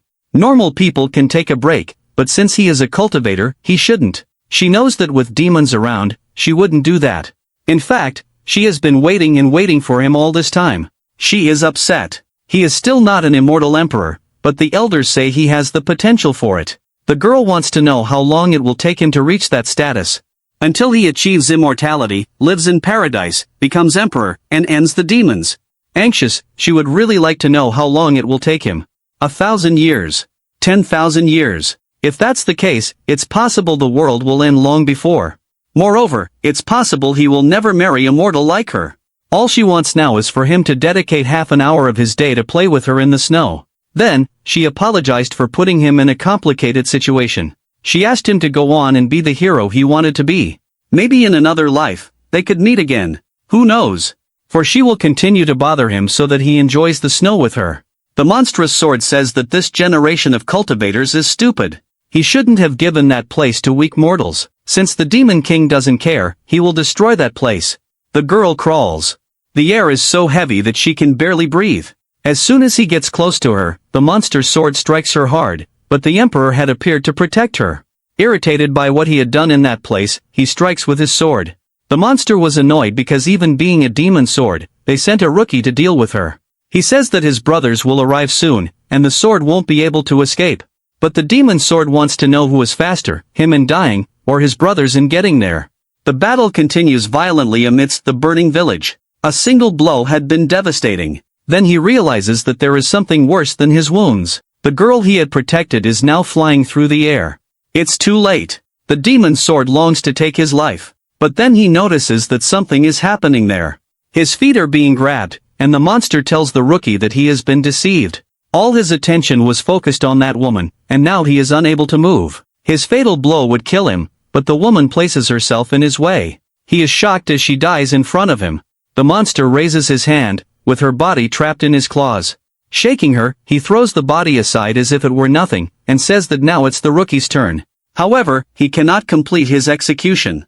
The venerable demon is summoning him, and he wonders if his master knows about his unauthorized actions. Irritated, the emperor wants to know if he is a lackey of the venerable demon. Whether he is or not, it is too bold of the rookie to ask him that. He should be grateful to the venerable demon, for thanks to his call, he is now a hero of the immortals. He turns to Ing, for he is in shock and wants to know if she is okay. Barely able to speak, she says that the boy has returned. She wants to know if it is really him, for she can no longer see anything. Crying, she says that it is indeed him. Asking only for her to hold on a little longer, for his brothers are already coming. But she can't take it anymore, and asks him to listen to her. Behind the bamboo forest, on the edge of the cliff, he will need to go alone, but hopes that in his next life she can accompany him. Her last words to him were an apology. The fire continues to consume the forest amidst the mourning that the emperor felt. The future demon king tells her father that the sword is problematic, and that it is only a matter of time before greater consequences arise. He could not continue to shelter something so problematic. She should learn from it. It is not bad to kill and destroy, but her father simply gives her a severe slap across the face. Killing insignificant people or killing bandits is the same thing. Her weakness will cost everything for which her ancestors fought, and perhaps she will not be the next venerable demon. He remembers her request, for it was snowing, and how he never had time for that, until his eyes land on something. Looking at the moon, he remembered what she said, that if he kept practicing, he would have gray hair. His memories make him cry, mourning. She told him to be a hero, so they could meet in the next life. Now who stands before him is the blonde. But he remembered the promise of his first love, that she would continue to bother him to play in the snow with her. All he wants is to stop lamenting and to stop making the same mistakes. The blonde looks at the screen intrigued. She ended up encountering something unexpected. She needed to read that carefully. Wei Qin had made an attempt on her own life and was successful in it. She lamented for that woman. Soon after, another message appeared on the computer. The person was not well and is canceling that game team. Now she is furious with Han Cine. All of this is surely her fault. If it weren't for the blonde, she and Cine wouldn't have ended up in this situation. Almost losing her senses, she laments for Wei Qin. Meanwhile, the ominous woman wants to know what will happen if the blonde stops living right there. Then she apologizes, for she didn't imagine that her family would put so much pressure on her because of a tournament. Then another person appears before her, saying that this is not true. It is not just about the game. She wants to know how Han Cine is there. Stabbing the knife into her chest, she asks if she really wants to know how. Because if that's the case, she should think better about the matter. The truth about the matter. Are you sure she will eventually find the answer? Clapping her hands on the table, the blonde asks her to wait. But now she is alone in the classroom. The girl with blue hair appears and says it's lunchtime and asks if the blonde has eaten. Approaching her, she wants to know where Lin Mo is, and the girl says she knew this would be asked and got ahead of it. He is on the terrace and he is not alone. This made her jealousy grow. Seeing the blonde leave, she asked her not to get into trouble. She doesn't want to believe that someone like Cine is interested in someone of the opposite sex. Besides, she has never heard anything from her about the subject. She wants to see with her own eyes what they are doing up there on the terrace. Her eyes are in shock. Apparently, what they say is true. The two are up there, playing chess. She approaches the girl and says everyone at school knows she likes Lin Mo, but it seems she doesn't realize it. She says they have been playing there every day since they met, and that everyone at school knows this, except her.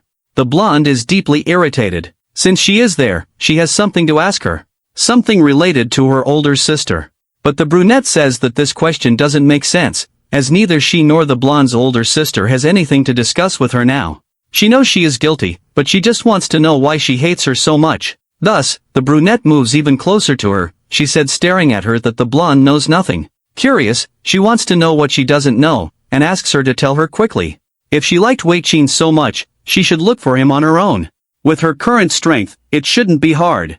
The blonde says if this is a bad joke, she will make her regret it. Touching Lin Mo's shoulder, she asked him to accompany her. She could play with her, as she is also good at it. But the brunette held the blonde's arm in the meantime, leaving Lin Mo and the blonde perplexed. She doesn't want the tradition of games between them to be broken, and that the blonde was being too friendly with him. Then the blonde says she is his girlfriend, and wants to know what the brunette is, and she says she is the only one at his level in that game. Standing up, he says he belongs to no one, and if they intend to talk, he will leave. Before he could leave, the blonde grabs him by the arm. Since he was going to leave, he would go with her. Finally, he tells Yutan that she is being very childish. She says he could go and tell the teacher then, but the blonde doesn't know why she feels this way every time she sees Lin Mo with that woman. Then Cindy grabs her by the arm, causing the blonde to become immediately furious. It's the second time she has held her like this. The brunette wants to know if this is a problem, as she doesn't care at all. Outraged, the blonde says she already told her she likes Lin Mo burning with jealousy. She wants to know if she wants to steal him from her. Then the brunette says she is already fed up with the blonde harassing a guy like him. Manifesting her aura, she says she won't repeat it, and it's best that she lets go of her immediately. This makes Cindy irritated, as the blonde is just a daughter of destiny, or whatever that is. Only the blonde's irritation keeps increasing. Her aura grows even more, as she is upset that an ordinary girl wants to compete with an immortal. Thus, her energy keeps manifesting more and more. However, she begins to have a peculiar impression. Her hand is now embedded in a huge rock. It was as if she were staring at a massive mountain. She can't move a muscle, and doesn't know how this is possible. Knowing the brunette for a long time, she can't believe she could also be an immortal. Now she watches her with much more curiosity. Nearby, Lin Mo realizes that things are complicated. Now he is the one who doesn't believe who Cindy really could be. After the incident, the blonde rides her motorcycle, deep in thought. It doesn't make sense for Cindy to be a cultivator, however, she will now focus on discovering the truth about what really happened. On the phone, someone says they got the recording she requested, and that the incident involves. But she interrupts him and quickly asks for the video to be sent to her. Until then, there was nothing suspicious in the recordings, and she suspected nothing.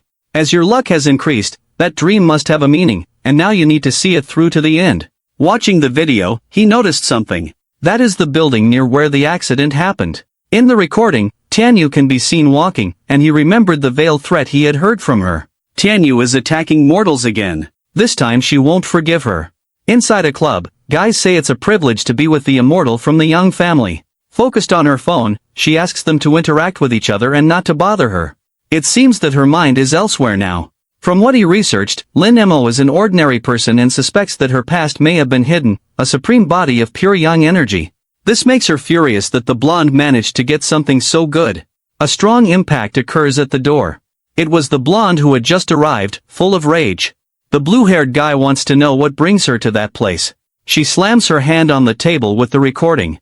There's something she wants to ask Tianyu. The gray-haired woman says that her family members don't change and that the blonde has never had manners.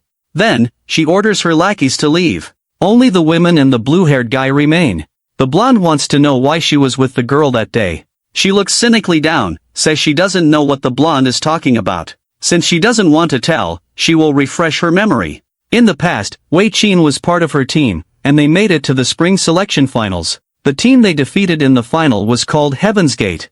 The gray-haired woman wants to know if she should be impressed by now. Furious, the blonde tells her not to lie, because she knows that the leader of that team was her, Tianyu. Filled with envy, she hurt Cindy and killed Wei Qin.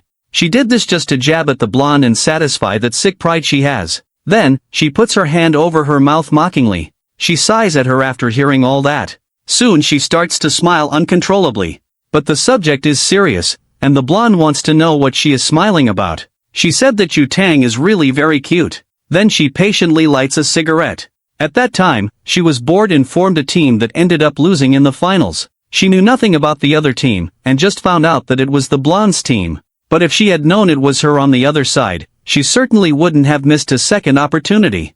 The blue-haired guy says that the gray-haired woman is from a traditional family of immortals, and wouldn't waste time on such trivial matters. Since she was bored at the time, she just wanted to walk a bit. That doesn't mean anything.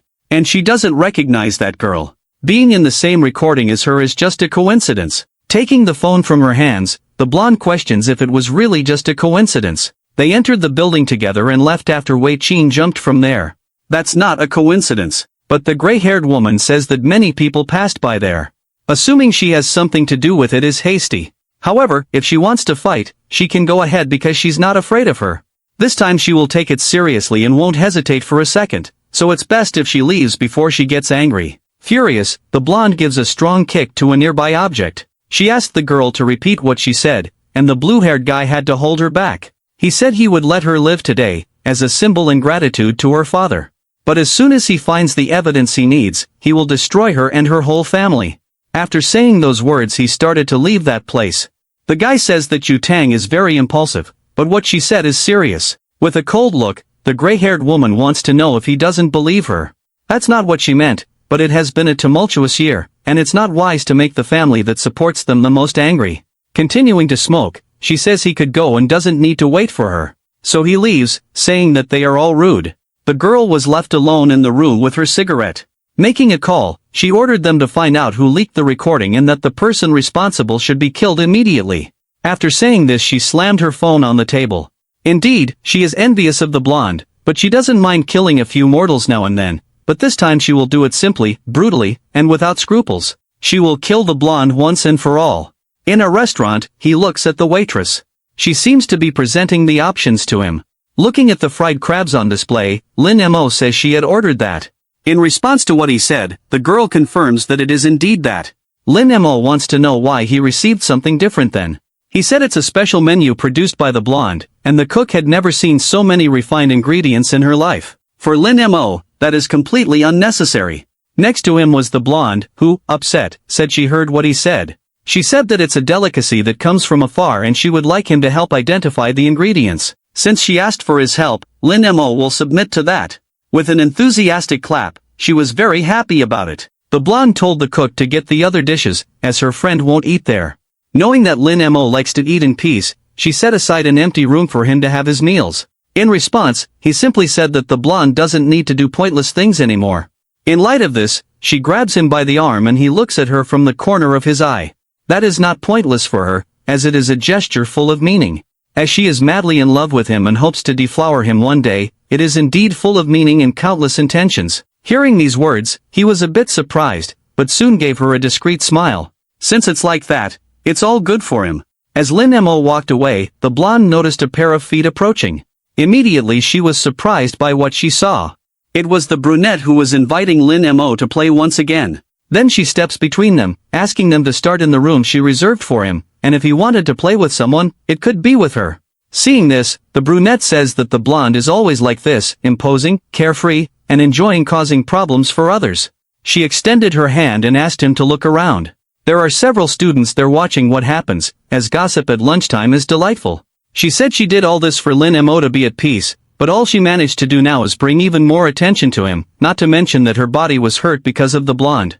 After hearing this, she shouted that it was already enough. She chased the onlookers away, saying they hadn't missed anything there and didn't need to keep watching them.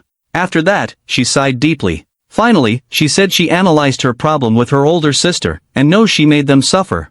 She is aware that she got her into trouble, and understands that she might be hated by her, but there's no way she will hand Lin Mo over to her rival. Neither does the brunette want to give up her gaming partner. While the two argue, Lin Mo announces that he is leaving. The truth is that he is thoughtful about the nature of the brunette. Seeing him leave, the blonde tries to make him stay. However, the brunette stretched her arm in front of her, asking her not to cause any more problems for Lin Mo. Yutong says she doesn't care if she is a cultivator too, but she shouldn't use the game as an excuse to be with him, and if she likes him, fine, but she shouldn't interfere. But if she is approaching Lin Mo just for revenge against the blonde and to hurt his feelings, things would get complicated for her. But that's not quite what happens. Completely blushing, she says she doesn't like him. They are just gaming partners, and nothing more. Hearing this, the blonde releases the brunette's collar. Since she is honest and has good intentions, the blonde will let it pass, making it clear that she is not competition for her, as the blonde can offer everything, and she would like to know what the brunette can offer Lin Mo. Without hesitation, she says she can play with him, which ended Yutong's argument. Bringing her hands to her head, she says she can't deal with this anymore. Now she is alone on the terrace without her friend. She extends her hand over the board. Playing alone is definitely very boring. She played alone for decades, but this time, it was the most boring session of her entire life. She looks intently at the terrace door. After what happened, he still hadn't arrived, and she remembered what the blonde said to her about what she could offer Lin Mo. Indeed, she doesn't know how to answer that. All she can offer is a cold terrace and a game of chess. As she regains some of her strength, the cold doesn't bother her, and Lin Mo is just a mortal, and has played with her in the cold without caring. This left her in shock, as the venerable demon is caring for a mere mortal. But as a demon king, if she takes the world for herself, she could offer everything to Lin Mo. While she was daydreaming, she heard the door open. Immediately, she went to see if it was Lin Mo arriving, but there was only a little creature there. The cultivators there are weak. The only dangers are the immortal emperor and the demonic sword. On the ledge, she thinks a little more. In thousands of years, she has never felt this way, anxious, and wants to know if he went to the room that Yutong managed to get into. Then she imagined that the young people of this time are sensitive, and that maybe he went there because of what happened earlier.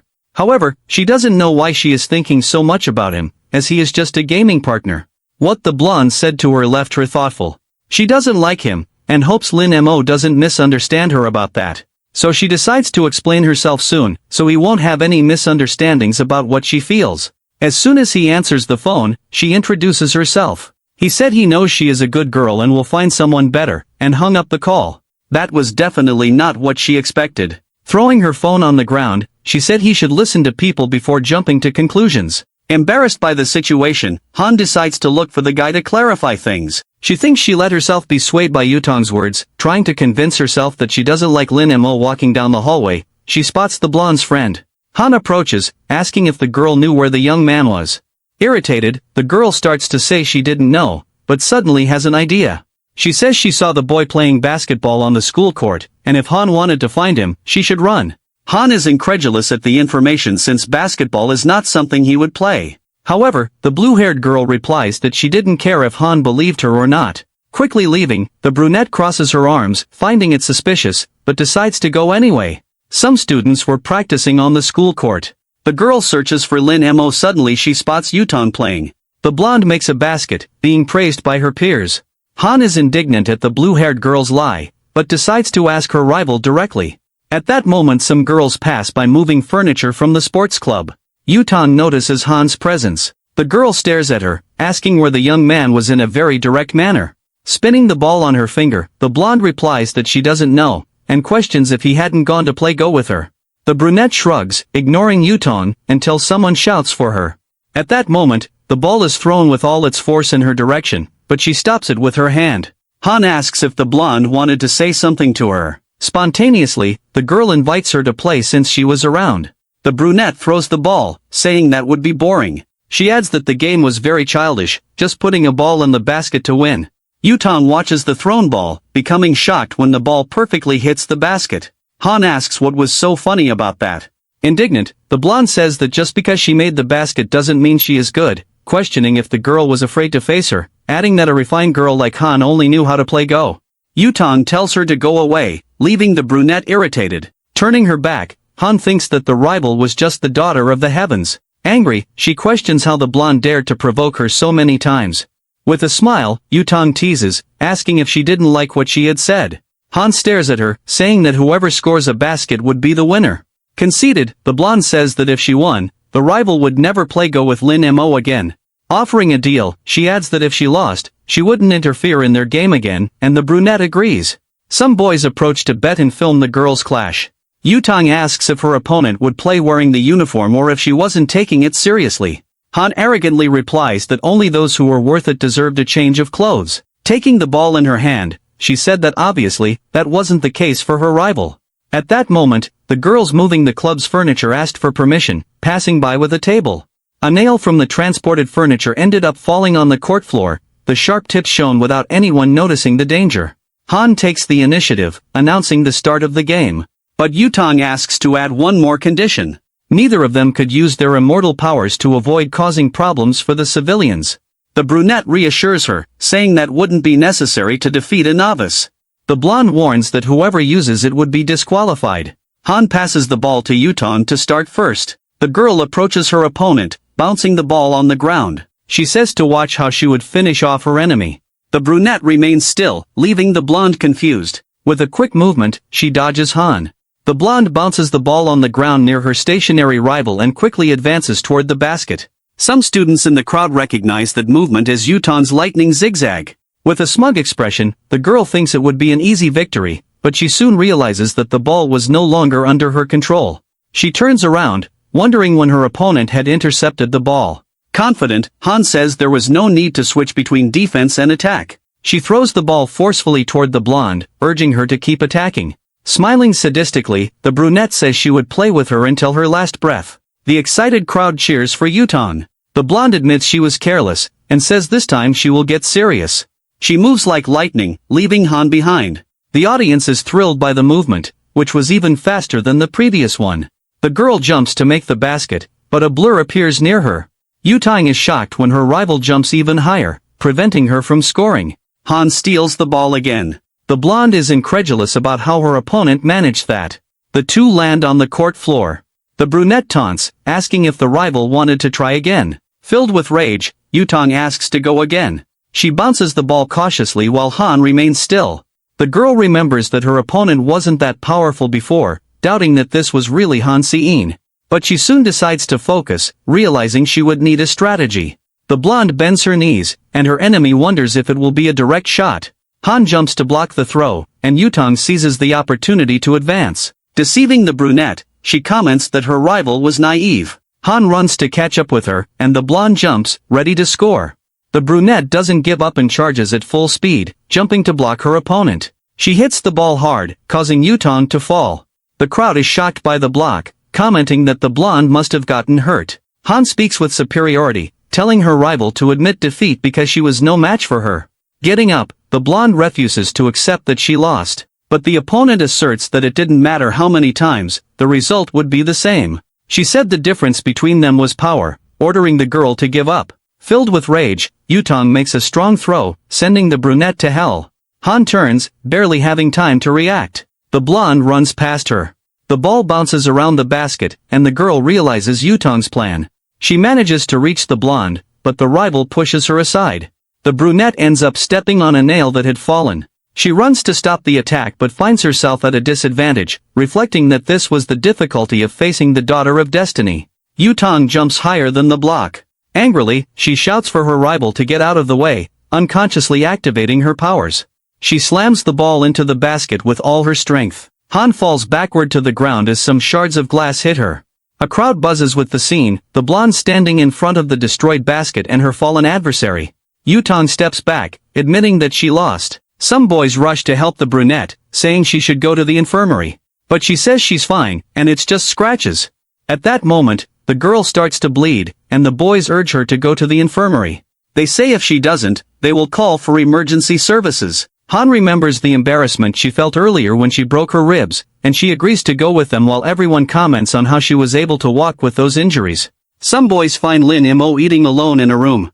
They tell the young man what happened between the girls on the court. One of them mentions that Han was in the infirmary and that he should see her, but he refuses. The boys are outraged, saying everything happened because of Lin Mo, and he should take responsibility.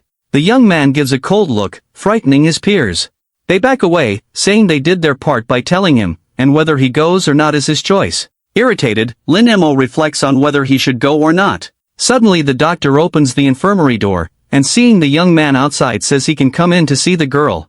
Reluctantly, he enters, deciding that since he was there, he would talk to Han. He starts the conversation by saying he heard she got hurt, but soon he stares with wide eyes.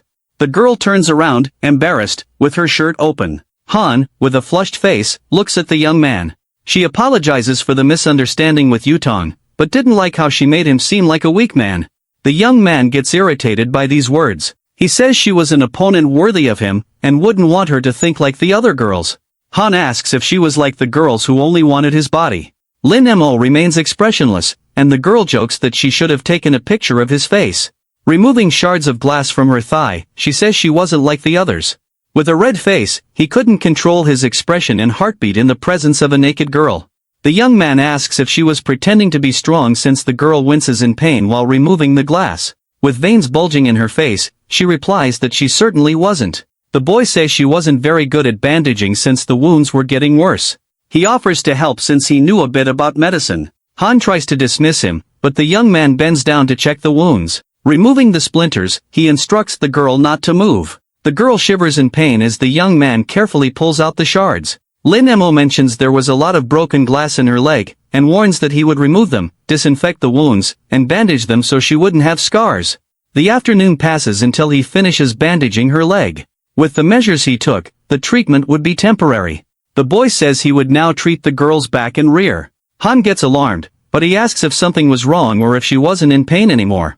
Embarrassed, she says she would take care of that herself. The young man says she wouldn't be able to do that and that she didn't need to worry because he would help. She insists she would do it alone, thinking it would be impossible to show her rear to a boy. Lin-mo tells her to take off her clothes, leaving her flustered. She hesitates since she was already wearing little clothing. Suddenly she has a thought and, blushing, asks what his intentions were. The boy reassures her that he wasn't interested in her, just wanted to treat her wounds. She says it was just a small scratch and not worth all that trouble. In a serious tone he asks her not to waste his time and to just turn around. In his view, she was just a whiny baby who didn't want to take medicine, and he scolds her for behaving like a child since she was a mature woman. Blushing, she says it wasn't for that reason and asks him to turn around while she takes off her clothes. The young man agrees and turns his back to the girl. Han tells him not to look, and the boy reaffirms that he wasn't interested in her. She warns that she has taken everything off, and Lin-mo starts to close the curtains while she screams asking why. The young man explains that after class, many students passed by and could see her like that. He instructs her to lie face down on the stretcher and not to think about nonsense. Han obeys and says she is ready. On her back there were more glass fragments embedded. The boy puts on gloves, announcing that he would begin. Seeing the girl lying down, he wonders if there was no sense of shame in this world. Lin-mo then starts to remove the shards using tweezers. The girl is surprised that he is not only good at gaming, but also at bandaging. Not even a demon which would be so talented and kind. The young man removes the glass splinters, placing them in a container. The next steps would be applying medicine and putting on bandages. Fortunately, she was a cultivator.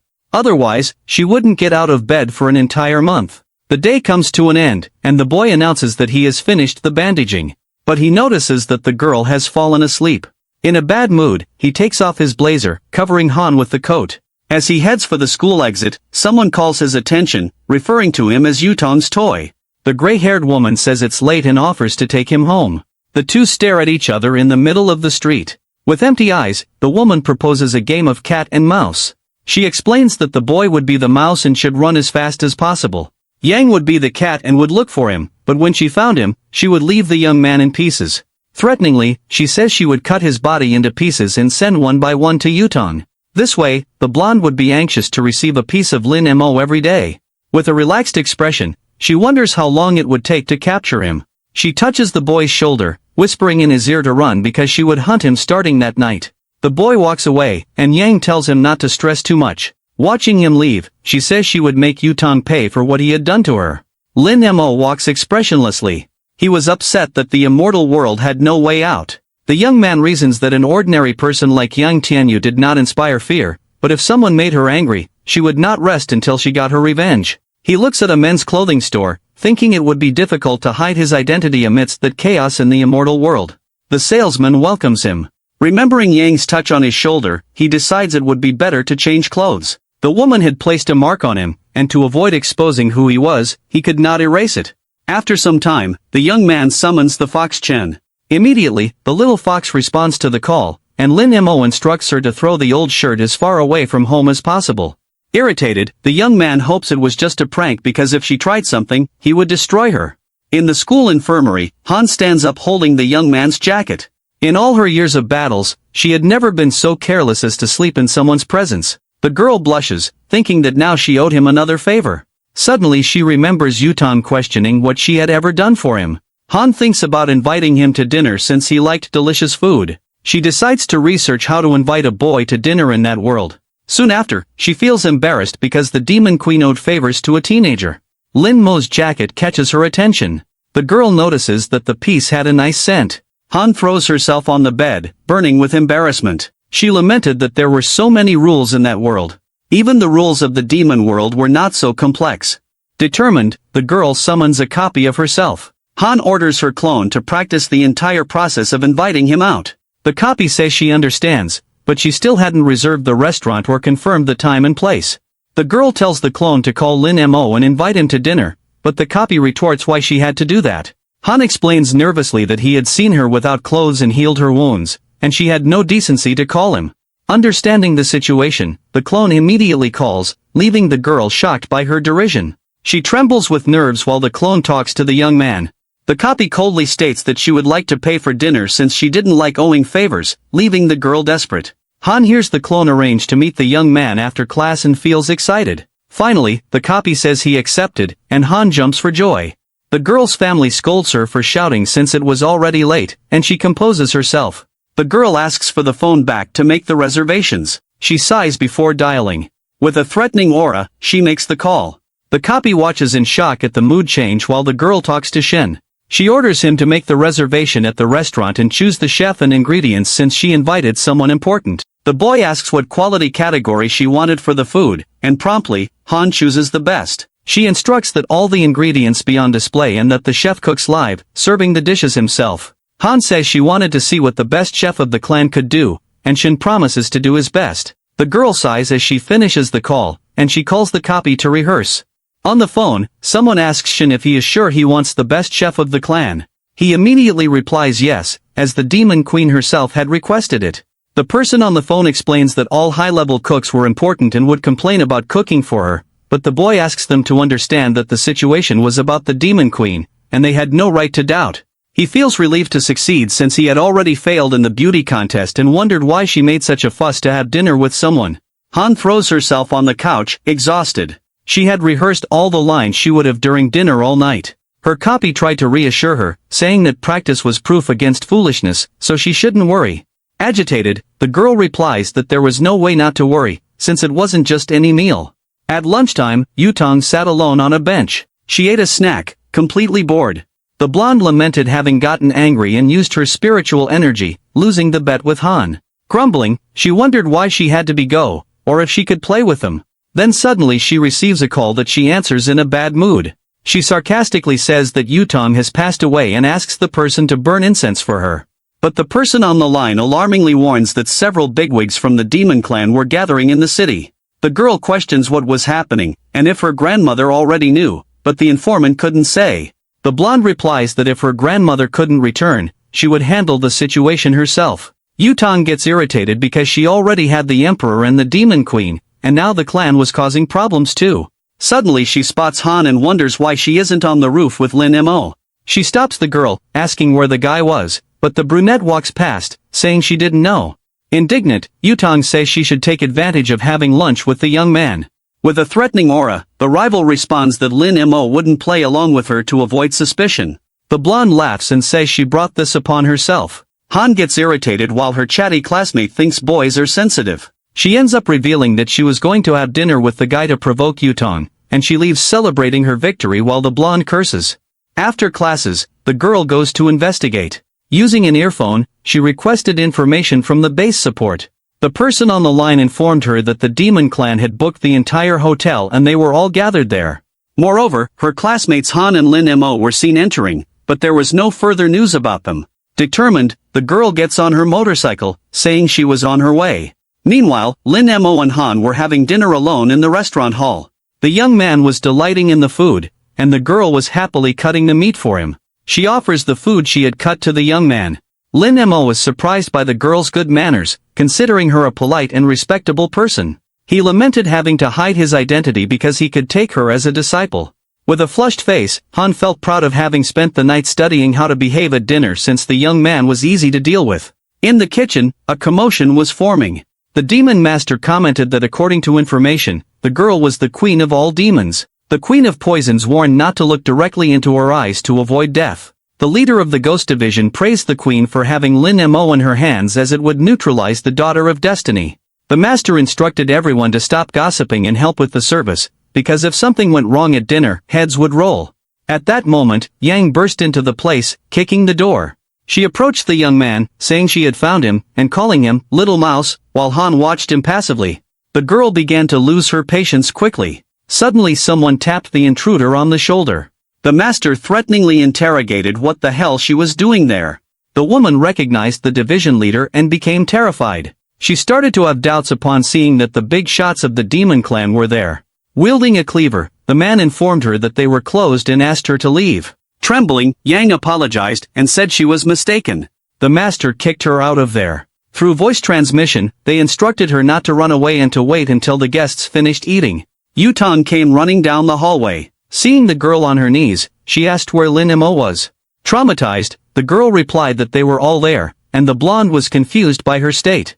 The master turned to Han, apologizing for the interruption and promising that nothing would disturb them again. Soon after, Yutong entered the hall asking for the young man. However, her attention was captured by the chief, who asked if she had also entered the wrong room with a frightening aura. That night, a taxi was speeding through the streets. In the passenger seat, Yutong's major grandmother urged the driver to hurry. She thought that if the information was correct and all the high-ranking members of the demon clan were gathered, even she wouldn't be able to handle them all. However, Yutong and Yang had gone there of their own accord, so she had no choice but to negotiate. Looking around, she wondered if there were any guards since everything seemed normal until something caught her attention. In a corner, her granddaughter and Yang were kneeling in silence. She asked what the two were doing there.